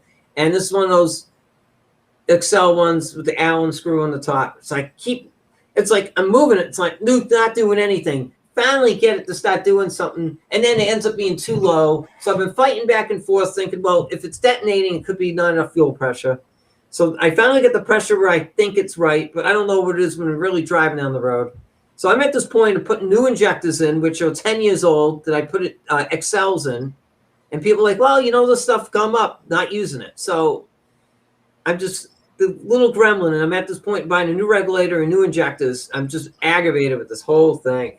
I think one of the problems right now is you're changing too many things fast. Sure, you don't have carbon buildup. I took my stage 3 computer chip out, put the stock chip back in. You're making so many changes that you never, unless you hit it by luck, you're not going to be able to have a diagnosis. Now, explain this detonation to me. So if I lightly drive down the road, I'm okay. If I get on like any more acceleration to go a little faster than just trying to go a little on its way, I'm hearing the detonation. And I'm not even in boost pressure or anything. Well, that's what I mean. Describe the actual detonation. It's pinging bad. Oh, it's pinging. Okay. Yeah. All right. Could it be a sensor? I checked I got a bail on this. Scott, I hope your truck runs better. What's that? I said, I hope your truck runs better. I got to get out of here. Hey, good night. Have a great one. All right, Jim. All right, I'm Jim, running be a safe. stock 87 Camaro mass airflow system. I plugged my brick snap-on scanner into it. Sorry, it's not a Mako. Tonight, just to see, like, well, maybe the temperature coolant sensor is way off. The coolant temperature sensor is key, in that loop. It was 210 degrees, which I was driving it back from a cruise night. It up. It matched my regular gauge. Because everything you own is 210 degrees, so of course. It's got a 160 thermostat in it. Of course. Well, pinging is typically, it's either a hot spot, like Brian's saying, like a hot spot on the piston because of a carbon buildup, or too much timing. Those are the two major basic. I've been playing with the time, and it doesn't seem to really. You need a 2-liter bottle of water, and put a small hole and a vacuum line in the cap, and you run it down into a vacuum port, and you rev it up to about 1,800 RPMs, and you let that trickle through on a hot motor, and you need to burn all the carbon off because I guarantee you have a carbon spot. Not the way I drive it. There's no carbon. No, that's water injection. And back in the I actually 70s have water injection as back part in of the the 70s, supercharger. they sold water injection kits to do just that you hooked up. Yeah. I have I bought- actually I bought washer my- fluid. I bought a 69 International Scout that I still have. And I brought that thing home running on, it was a V8 and it was running on 2.5 cylinders. And my old man looked at me and said, "What the hell did you buy?" And I was like, "Bring me 2 32-ounce glasses of water." And he looks at me and goes, "Do you want ice in it?" And I said, "No, it's not for me. It's for the truck." And my dad just looked at me, went in, came out with 2 32-ounce cups. And the funny part is I bought this vehicle from another tech, and, you know, he couldn't get the truck to run, you know. And so I revved it up and started slowly pouring that water down in that carburetor. And, man, that thing made all kinds of noises and shooting stuff out of the exhaust. And you could just hear each cylinder coming back to life, you know. And the funnier part was I got done and my dad looked at me and thought that I was completely insane for doing what I did. But I got in and I said, "I'll be back in a minute." And I went back over to that guy's house to pick up the rest of his parts that he had for the truck. And he's sitting there like, "Why is this thing running so good?" I said, "It was just thirsty. It was just thirsty." So I would think that it's either that or you got a part of a head gasket busted off inside and it's heating up, and that's you got a piece of the head gasket ring in there, or you got a piece of carbon. You got something in there that ain't supposed to be. If you have that Now, much, if I you had can't get carbon, rid but of the them. spark plugs look not normal because when I changed them, they were all like nice chocolatey brown, nice consistent, every one of them. Oh. No, the carbon would be on the piston. You know, that's the time to take like a borescope or any one of those gooseneck cameras Oh, sure. and you know, stick it in the plug hole and look at the top of the piston, see if they're carboned up. I mean, We used to have the 944 turbos would blow out part of the head gasket, and you'll have a ring, part of the ring sitting in the cylinder, and they would heat up, and you would have all kinds. I thought of you today because I saw it was 4 years ago. I went out to see my buddy Mark. He's my Fiat guru out in West Hampton. I had to pick up a starter motor, and he had some guy there, this eclectic artsy guy from the city, and he was all over my Fiat. He loved the car, and he says, "Listen, you want to trade? Like trade for what?" He had a 944 sitting there, and I was like, I always liked the 944s. He goes, "Go on, take it for a drive." Threw me the keys. He goes, and don't just go out on Montauk Highway. He goes, "Take it for a ride." I took this thing out for like 45 minutes, and I was loving it. It did everything. It had a couple little quirks. A couple of things had to be fixed, like all Porsches. Yeah. And I didn't trade them. I'm like, I like the convertible. That's why, you know. And even today, I was just thinking, boy, should I have made that trade? You know, like it's haunting me. Yeah. Probably better off. Yeah. They were good cars. I mean, they were well balanced cars. Yes. That's one thing about them. They were super. I mean, you know, they were really balanced. And like I said, if you like, I had an older one, and I found like 88 and 89 was a changeover year from the 8 valve to the 16 valve. Oh, yeah. So you had a 2.5, and for a very short time you had a 2.7, and then it was a 3-liter block. And those were the cheater motors because you couldn't tell any difference from the outside if you put a 2.7 or a 3-liter with, you know, and had a 8 valve head on it, you know. Right. There was no way you couldn't tell the difference, except when you were on the track and the turbos couldn't run away from you. You know, they would be out front, but you'd be right on their ass, and they wouldn't. Right. You know, the turbos wouldn't smoke you because that aspirated was just as good, and they were great little cars. They were balanced. But yeah, I don't know. Thinking, as I'm listening to you, I'm thinking about Scott's thing too. I'm thinking, I've seen, advanced weights stick.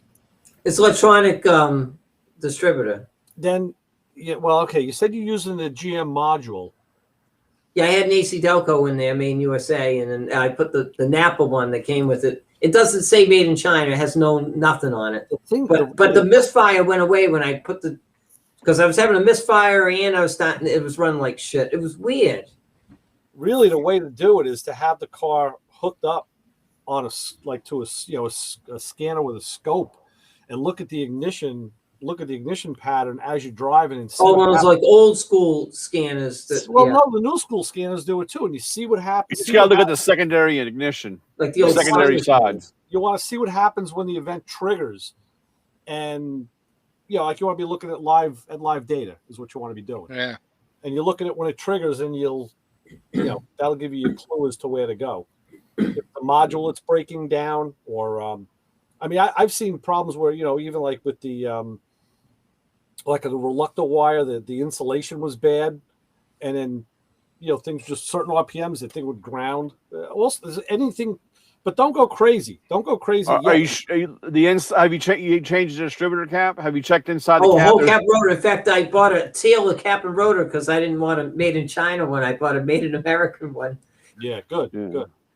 I'm funny like a carbon track. Sometimes you'll get a carbon track inside a distributor. Oh yeah. Right. Oh, I've seen that. I only changed the distributor too because I had a hard time getting the rotor off. It was all pitted from like moisture, like rusted. And I was thinking, well, if it's pitted, I didn't know if it was changing the pivot, the angle, because it was putting so much pressure on the, to get it off. So I'm like, I'm just going to put a new one in. Yeah, it's kind of weird. Do they ever have issues with rotor phasing on those things? I don't know. Rotor phasing, that's a great topic. Because that was something that was real important, for us with drag motors. Yeah. And you would have to drill a hole in the cap. You can make a hole in the cap and then use your timing light and then literally kind of move stuff around. Exactly.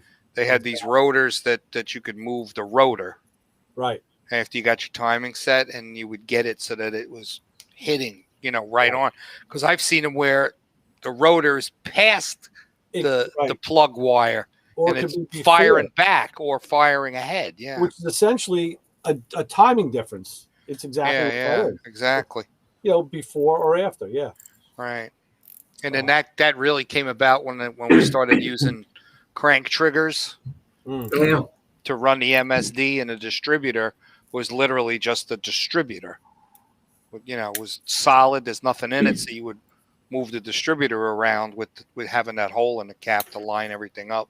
Right. And I hate to sound another this way, cap back on. But what you really need to do is you need to start with a compression test. Oh, I pull those plugs back out with those headers. No. But you want to fix this. So you need to get the book and start with A. And you need to start with a compression test and a leak down test. Yeah. Because you could be playing around and you can have a problem inside it might be the a motor. Mechanical issue. And if you've done, I just had this conversation. Some yo-yo called me the other day. Hey, I heard you worked on 944s. I said, yeah, what do you got? He goes, well, I got one that won't start. And I said, okay, is it spinning over? I told him the three basic things that caused those cars not to start. And of course, everything he put was new and perfect. So, and then when I said, well, have you done a compression test? Well, it seems to want to start. Well, dude, you don't know until you do it. So you need to get your piece of paper and your pen, and buy a compression tester and leak down and start. And if you don't have a compression tester, I have a brand new Matco compression tester. That's the old school made in USA that I want to sell because I got. Because you've done, like I said, Scott, you've done so much. I know. I'm all over the place. And you're changing parts with parts from parts of other parts. And you seem to either kind of change something a little bit or you still have the initial thing, but you got to start with the core. And the core is the motor. It was weird. It was So- just fine all last year. That's the craziest thing. You know, Yeah, like I but said, stuff happens. that last time you parked the truck in the thing, you could have popped part of the head gasket out, or you could have gotten something down in the, you know, like a carbon buildup. And I mean, you know, like I said, my old truck, like I said, that thing ran on 2.5 cylinders. And once I cleaned the carbon out, you know, it was a new truck, you know. So I really feel, or I hear you talking, but I would start with the roots of it and do a compression and a leak down and see where your actual motor stands before you start. I can tell you when I did the plugs, I had to use an open end, the closed part of on 3 of them and an offset one. It took me 2.5 hours to change the plugs between the headers. Remember, it's a V8 and an S10, and it's so Yeah, It should be plenty of room. Try doing you a big can't block. get in there. There's a special bracket for the supercharger that's not supposed to be on an S10, and the headers, the Sanderson headers, and the brake booster, and the friggin' column coming out. It's just like, So I think that's what 2, 4, 6, 8, maybe 10 bolts, and then the body comes off. it's a custom truck. I ain't taking it Try apart. doing a big block Chevy and a Firebird. You know, Right? it's also Plenty of room. again, it seems to be when it's cold, it doesn't do it once it warms up. But I have, All right. I know I'm jumping all over the place. I have You are, some that's spare what's driving me parts. crazy. That spark control module, I don't know if that thing is doing Well, something. Okay, this first of all, this is like what I say. You're the customer I never want to see in the shop because you're so all over the place. It's Got like, all the I wrong I answers. hate OBD1, I tell you. I want to go I hate hide in the OBD1. bathroom until you're in the next town. So that's the first thing. Second of all, if you think it's now, you hit on a key thing where you said heat related. Electronic stuff will fail when it heats up because wires can touch, they expand. Yeah. Insulation is bad. So why don't you, when it's cold and runs well, heat the freaking module with a hair? Actually, the ignition module's inside the firewall on the inside of the truck. I don't care if it's in the fucking trunk. Heat it with a hairdryer. Heat it with a hairdryer. And if you can make that car fail and ping, you've just isolated your cause. This is true. Exactly. You know, That was the problem we had with that van, my work van, Oh yeah, was the coil packs. right. Couple Well, of you know, coil but packs. it's Once they coil got is- hot, they didn't fire. That's what I was going to ask before. Is what coil are you using with that distributor? An Excel super coil. It's designed for the old like Camaros, and it's The ones that go into the AGI cap. no. I got the small distributor with the separate coil. Okay. The big cone looking thing. No, you talk about the old big giant thing. The Yeah, big it's- yellow one. Yellow No, one. no. But this one, it's more like for fuel injected, like tune port and TBI motor replacement. I'm putting one of those big yellow ones in this car. Yeah. That's old school. Didn't it have like Yeah. green top or something, a tan No, it was top. brown, tan. It's Yeah. brown, yeah. Down in the garage. Because it's like John said, Scott. Just because it worked last year doesn't mean jack shit about this year. Yeah, this is true. What fails? And what was weird was we went and got gas. We went to that cruise night. It was great going down, coming back, and then the following week it was back to crap again. I'm like, this is fucked up. See, that's kind of more indicative of something changing over time or over temperature. Well, I thought the fresh gas. I'm like, oh, this is great. And then unless like a couple injectors that got clogged, because I mean, if fuel pressure is important, or you're going to detonate. Injectors are gonna. If you got a clogged injector, it's gonna give you a miss, All the time. not a ping. A ping is ignition. It's timing. It's in the ignition side is what it is. That's gonna give you a ping because Yeah. it's like Ping a and hot- detonation's the same, right? technically, yeah. It sounds like marbles making funny noises. That's right. Yes. That's like too far. That's like an advance issue or a hotspot. Like Brian was saying, a hotspot does the same exact thing. Drown the bitch in water first. So, or scope the cylinders with. I can easily put the water in because I have that water injection. I use washer fluid. There's a pressure switch on the top of the intake, and upon boost pressure, it shoots. I can manually override it and just blow it through there. That's got alcohol in the washer fluid. That can't hurt it, right? I would. Well, probably not. I would scope the cylinders, to see if there was any carbon. The supercharger couldn't be having anything to do with that. Could it? The blood, yeah. That's pressure. I don't know. I say light a match. Yeah, I'm all getting ready for that. That's terrible. yeah, it is.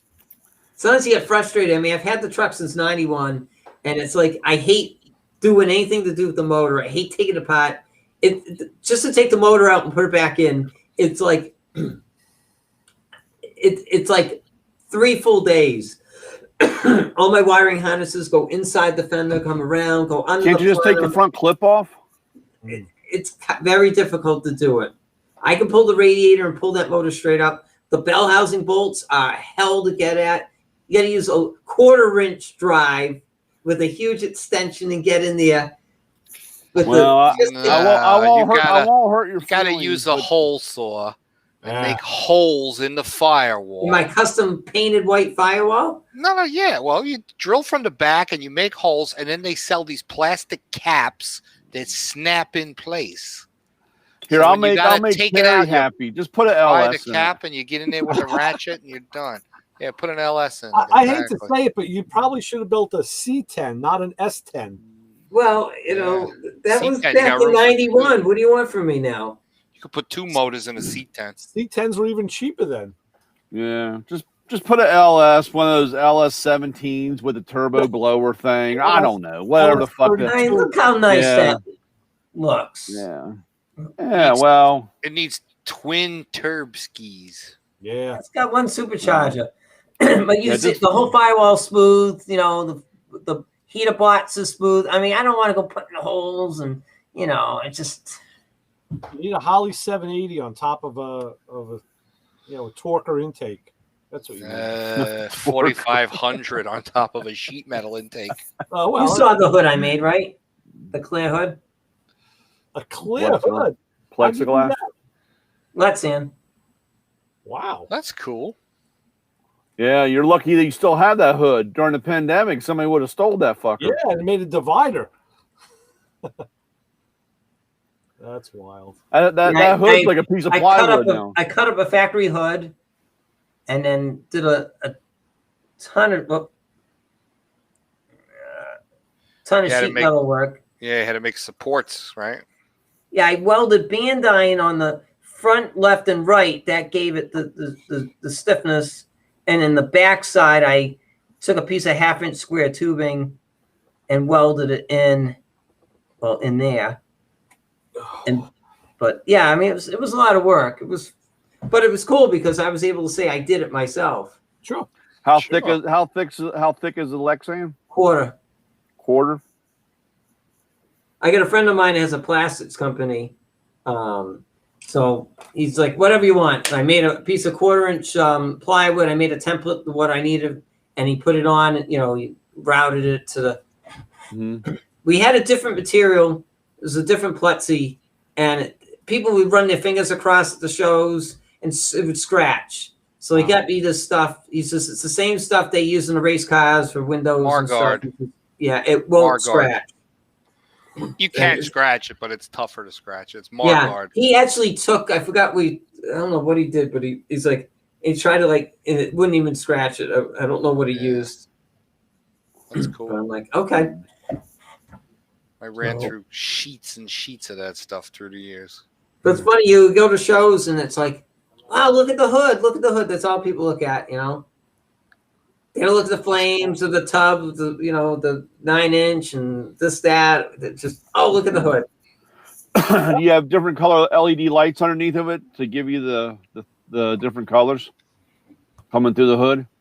Actually, under the radiator cover, I have a purple old school neon I put in back in '90 with a big little transformer, hidden underneath the. It's kind of neat. Oh, man. But I have. Hold on a second. Fast and Furious stuff. I did some LED lights way in the back. The hell was that? What was Was what? that a fart or a burp? Nobody's owning up. It's not me. We're me. So in the back, I have like an amplifier on one side, and there's like blue LED behind it.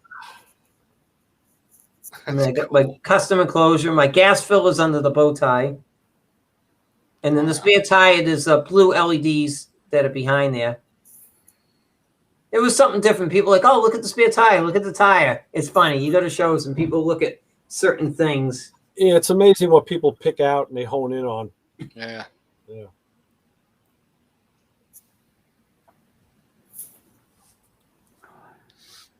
But yeah, I'm not into all the crazy color stuff, and it's just not, you know. Well, here's something kind of cool.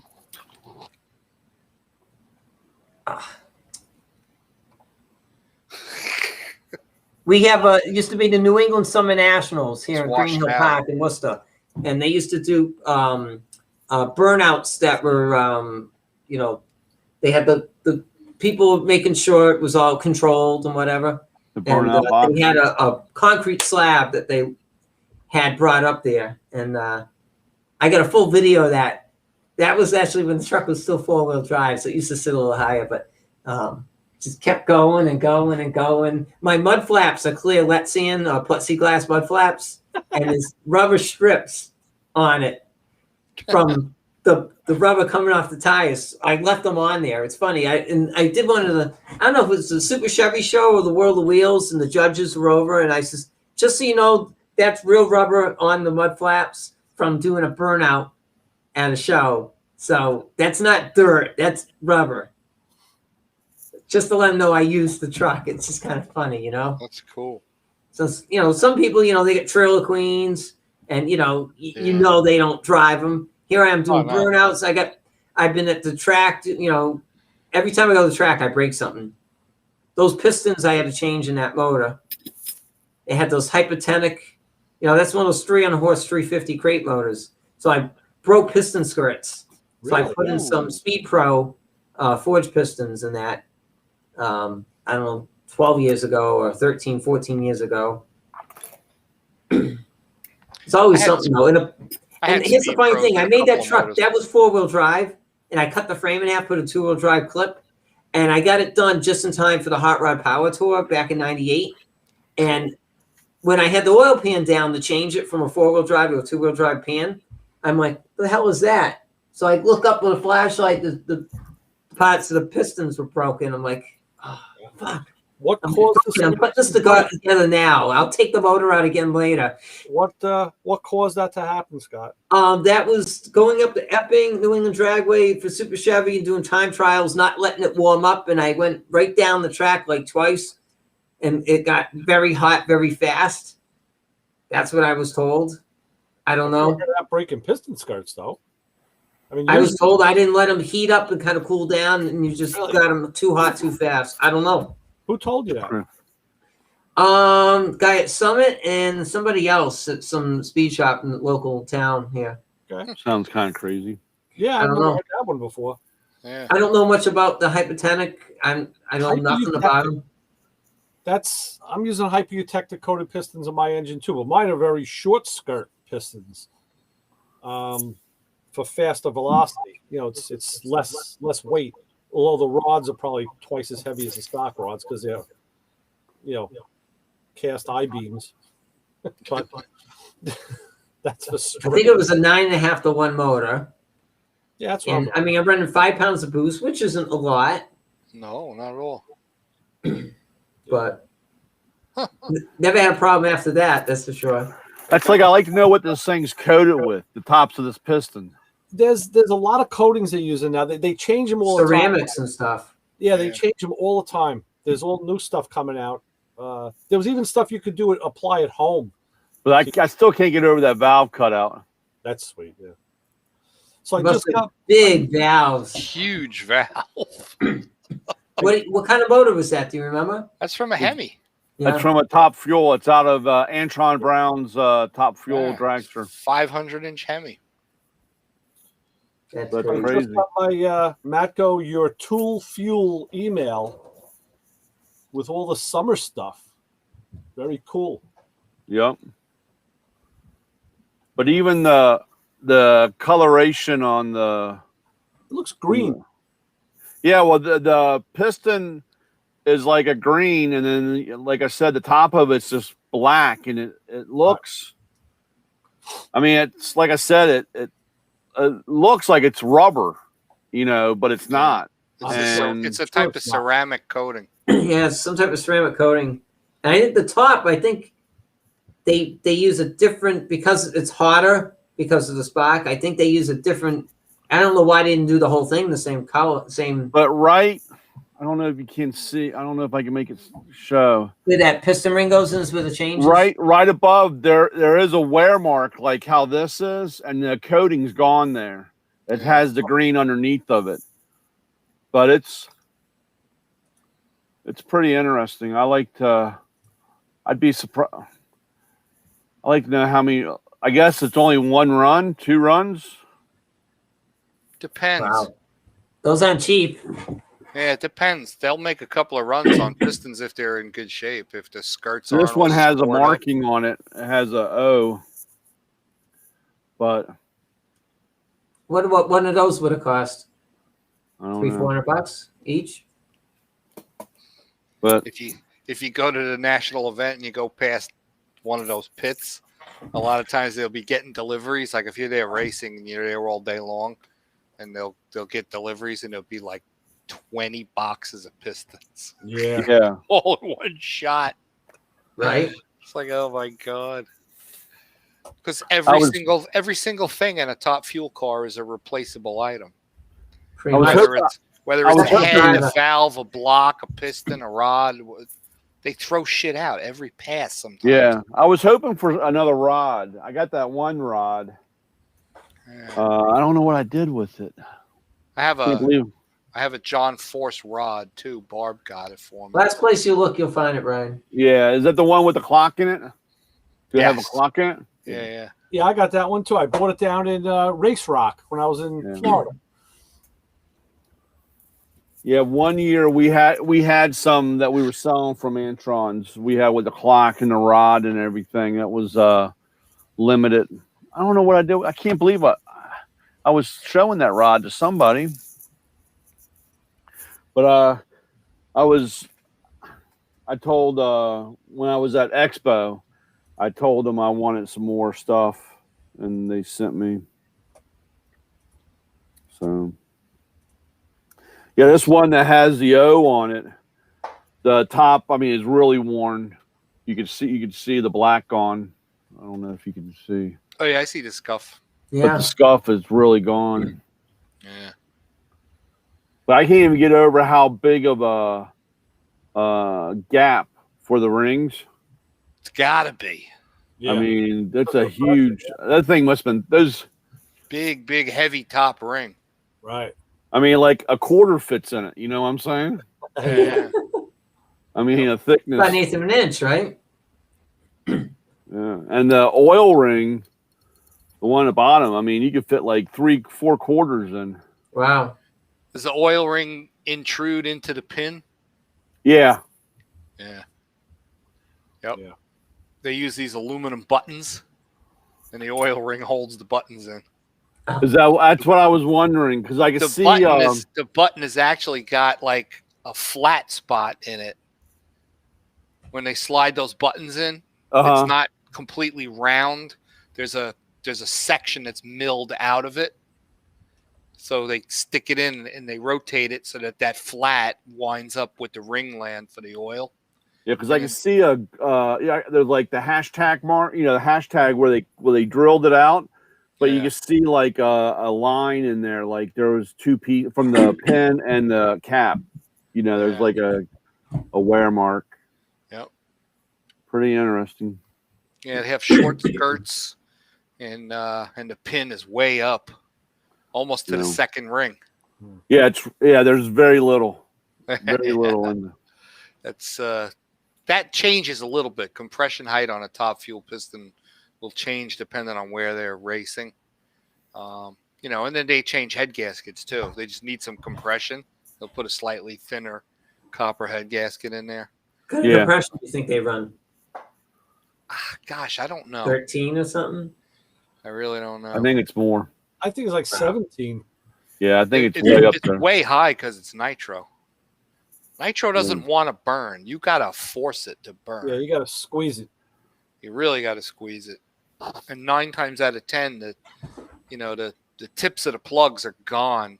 Oh yeah, And by the 60-foot clock, basically, and the thing is just dieseling all the way down the track. yeah. If they don't shut the fuel, it just keeps running. Yeah, it's crazy. I remember for a while, a couple of seasons ago, there was some issues. I don't know what the top fuel teams were doing, but there were some cars that refired as they were being pushed. Yeah. I I saw that. trying to think, there was one of the girls, one of the gals that drives fuel a couple of years ago. I think it was Tommy Johnson's ex-wife. Her car refired, and she couldn't get it stopped, and she ran into a fence on the top. Coming around.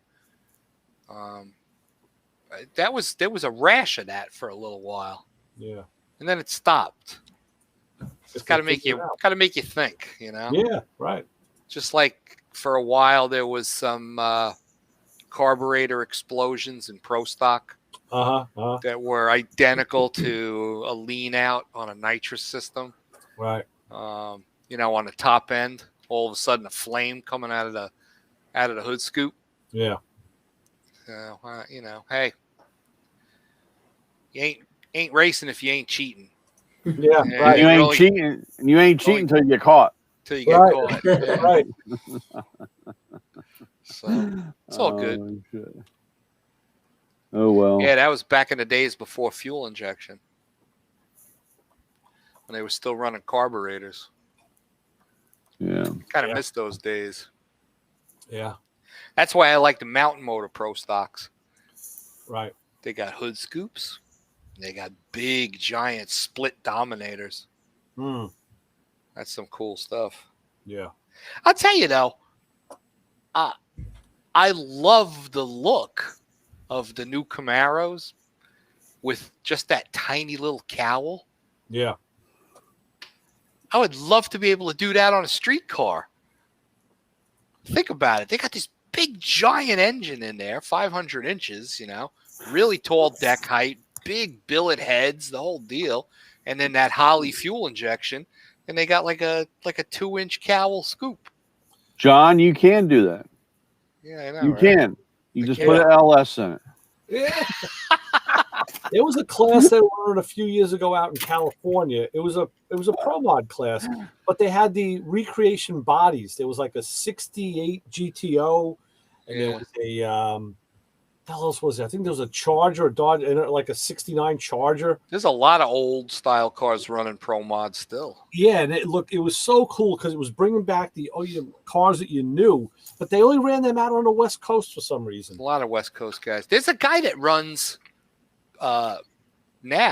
It's pro mod car, a modern pro mod car. It's a Dodge Daytona, and it's wrapped. It's a whole wrap job. It's Richard Petty's 43. Oh, cool. Oh, I've seen that. It's like a baby But- blue, right? Yeah, baby blue, and it's a Daytona Charger, and the wrap design looks like the car was sitting outside of a barn for 30 or 40 years. Nice. There's like green mold, there's rust, the white like when an artist does like one shot enamel and Yeah. then after a few years it kind of wears away. Yes. That's what the number 43 on the side Very doors looks like. Very cool.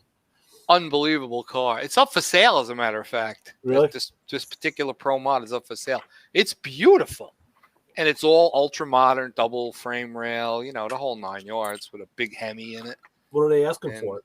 Oh, I have no idea. I just know it's for sale. Yeah. I saw an ad. But it's a really cool wrap job. It's totally awesome. Yeah, that's neat. You know, there's a lot of that. A lot of the guys that run like nostalgia type bodies will do those wraps where they'll put rust holes and bullet holes, Right. you know, and just make the car look like an absolute bag of crap. Yeah. Broken headlights.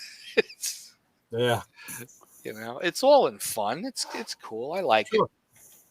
It's good. Cool stuff. Yeah. Oh well. All right, guys. I got Credit I get ready. cards to run. I got credit cards ready to run, and since I'm running my pickup truck, I gotta go over my list and pull everything off the tool truck and make a double run tomorrow. It stinks. Yeah. What are you Yeah. gonna use? Gonna use your own your Ford? Yeah, F-350. Wow. So how do you pick and choose what you're It's a gonna take man's on the truck? Take with you?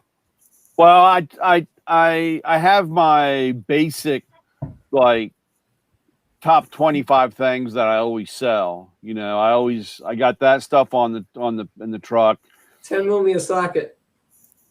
just about, and so I got those items, and then basically, you know, when I go in and talk to the guys, I just ask them if they needed anything or warranty wise. They tell me what they want. I just write it down, and then when I come home, I just if I have it on a truck, I pull it off the truck and put it in the truck, and then I usually run by there in the morning and drop it off. Okay. And if I had to order it, I just go ahead and order it so I have it for next week, or hopefully I have it for next week. I mean, the back orders are still killing me. Yeah. Speaking about what you were just saying, Scott, there was I think JD Tool Company, the guy up in Jersey. He posted about a week ago. Somebody came out with it's a bag of sockets, kind of like what you do, Brian. The 8s and the 10s or 6s and 10s, but this is like all 10mm sockets. It was a short, a medium, a deep, an impact, like 6-point, 10-point, and it was just like it was like 8 of them, and it was like here's a bag of all the 10s that you need. Yeah, I started that. 10mm sockets and any other ones. Yeah, no, 8s, 10s. I've noticed a lot of guys are using 7s and 5.5s. 5.5. Yeah, That's that's another influence. one. Really? Yeah, on a lot of them. And I also do it with my torque sockets now. I have 30,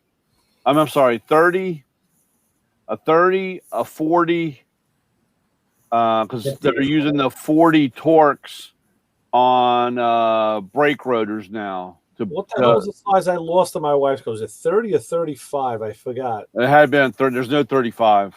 So I guess it was 30. Unless it was a 25. No, it was 30. It was 30, yeah. So, like I said, that was because of the Matco screwdriver, the killer screwdriver from outer space. Yeah. Freaking thing lifts anything. Ridiculous. Lift the fillings out of your teeth.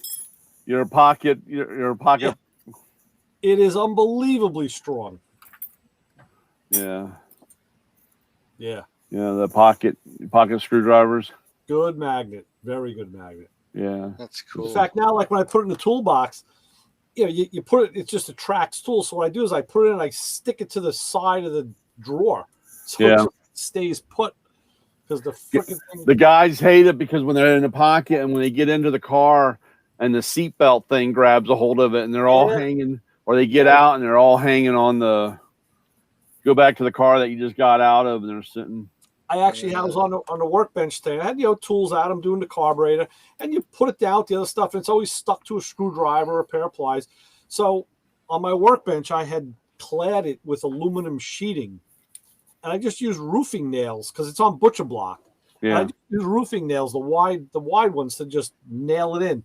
So I took the screwdriver and just turned it upside down and just stuck it to the head of a roofing nail. I just said, stay there, As long as I don't slam my hand down on it, I'll be okay.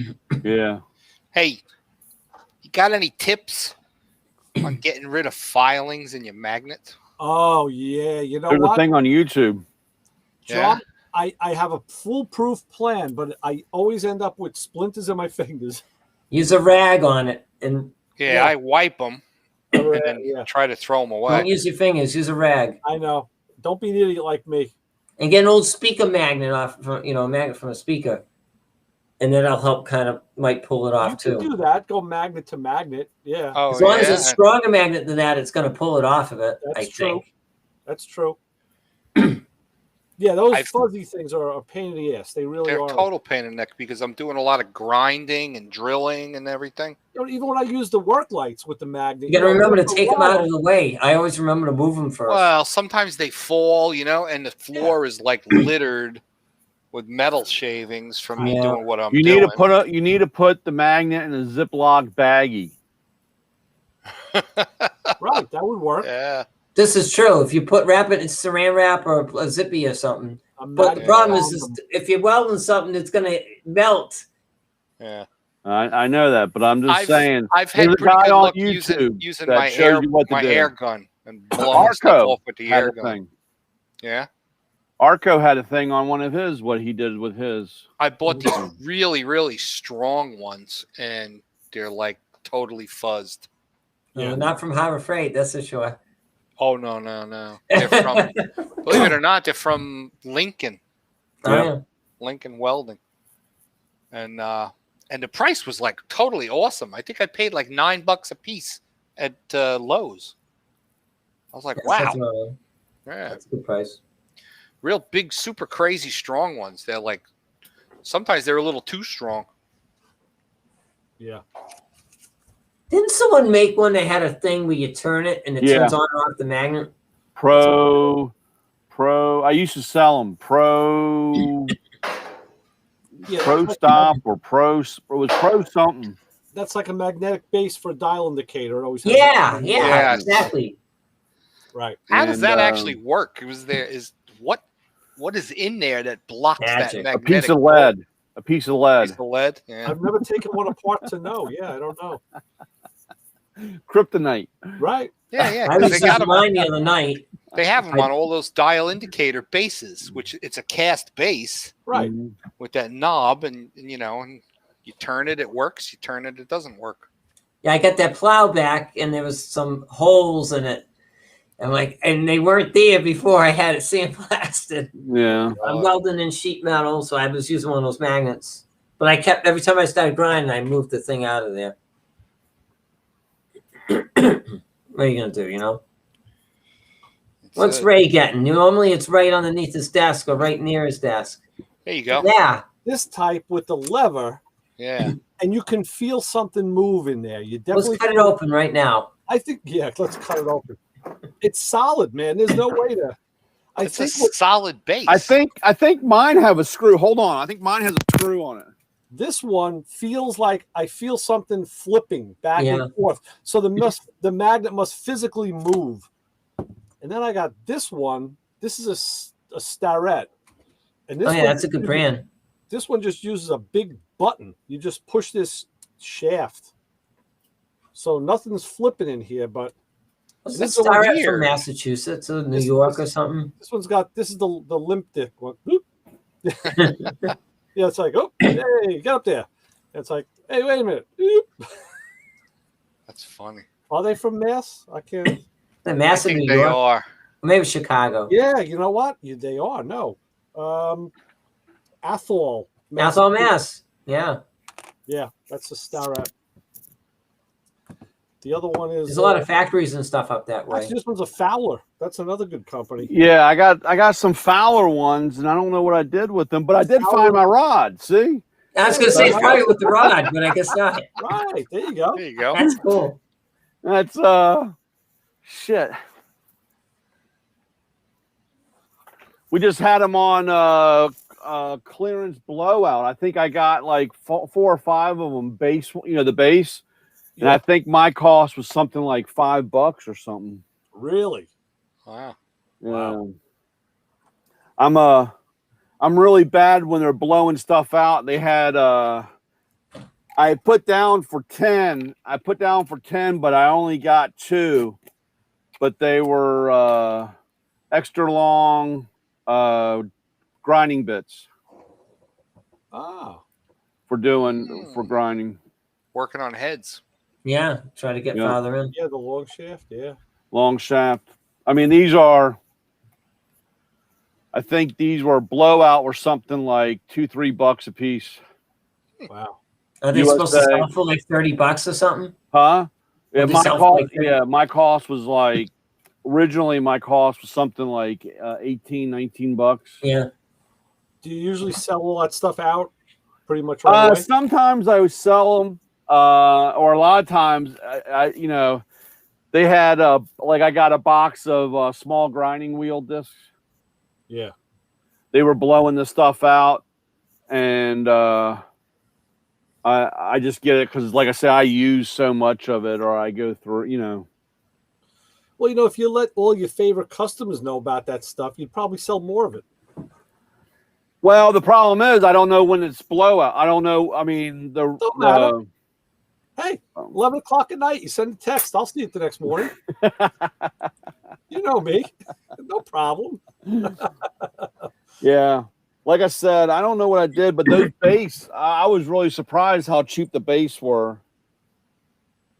Harbor Freight actually sells a base, and they sell a pretty big body dial indicator.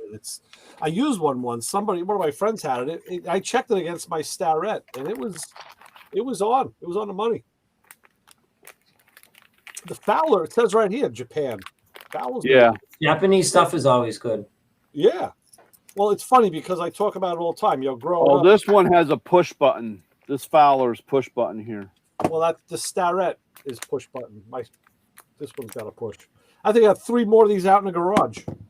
Jeez. In the I'll machine tell you, I shop. can't tell you the last time I saw a Matco guy in my area. I bet you it's been at least 10 or 12 years. Wow. Yeah. Really? Drive on up. Let's take a look at the truck. I got a bunch of these because in the machine shop we used to keep one on every machine, because if you had to do a setup change, instead of going and grabbing another one, you just grab it off the machine, Yeah. Right. set up the vise or the bed or whatever, and now they just all came home. I got a shelf full of Starrett and Fowler machine shop stuff, all Yeah. just measuring equipment. And Yeah. guys don't even want to buy that because they buy it at Chinesium now. It's a Yep. shame. It's terrible. It's terrible. So, I just got like I said, they go through, and when they put the stuff on clearance, it's pretty quick. I mean, like I said, you gotta check it twice. Mm. But they had it's out over there. But they had like taps and dies. uh-huh. You know, like I said, taps and dies for $1, $2, $3. I'm waiting on the deal still on those Lyle. One of these days, I'm going to pull the trigger on those Lyle tap sockets. Yeah. I like those. But yeah, see, I'd be the worst tool dealer in the world because I would buy more than I sold. Well, I I would have never- that problem. Yeah. When, like I said, toolboxes. Yeah.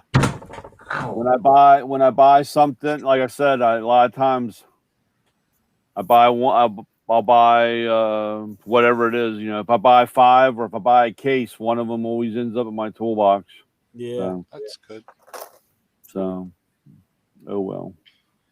Oh, I'm hitting. What are you gonna do? Yeah, me too. Yeah.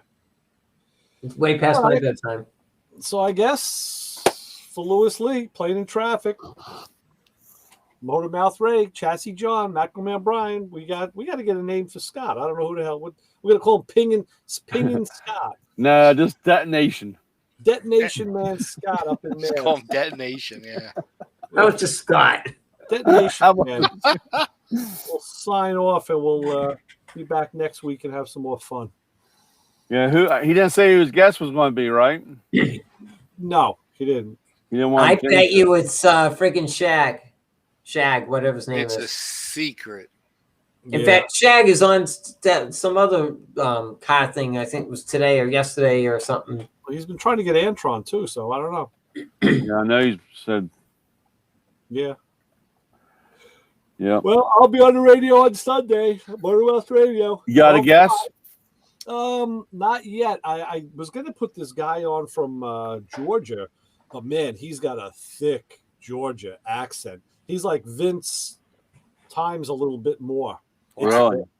And Vince, you don't know it when you talk to Vince, except I was on the phone with him once, and I said something about that, and he says, "Oh no," and then he went into this other accent, which was, he goes, "This is the way I really talk," and man, I like almost couldn't understand him. He goes, I clean it up for you guys so you can understand me, but wow, that Georgia accent is thick. That's cool. This was the Ford, the carburetor guy. Yeah, Hal is his name. Hal. What the hell's his last name? He goes by the name Hal About It. Hal Schaefer. I think he's real Hal About It on Instagram. Huh. And he's doing all this, all the Stromberg stuff.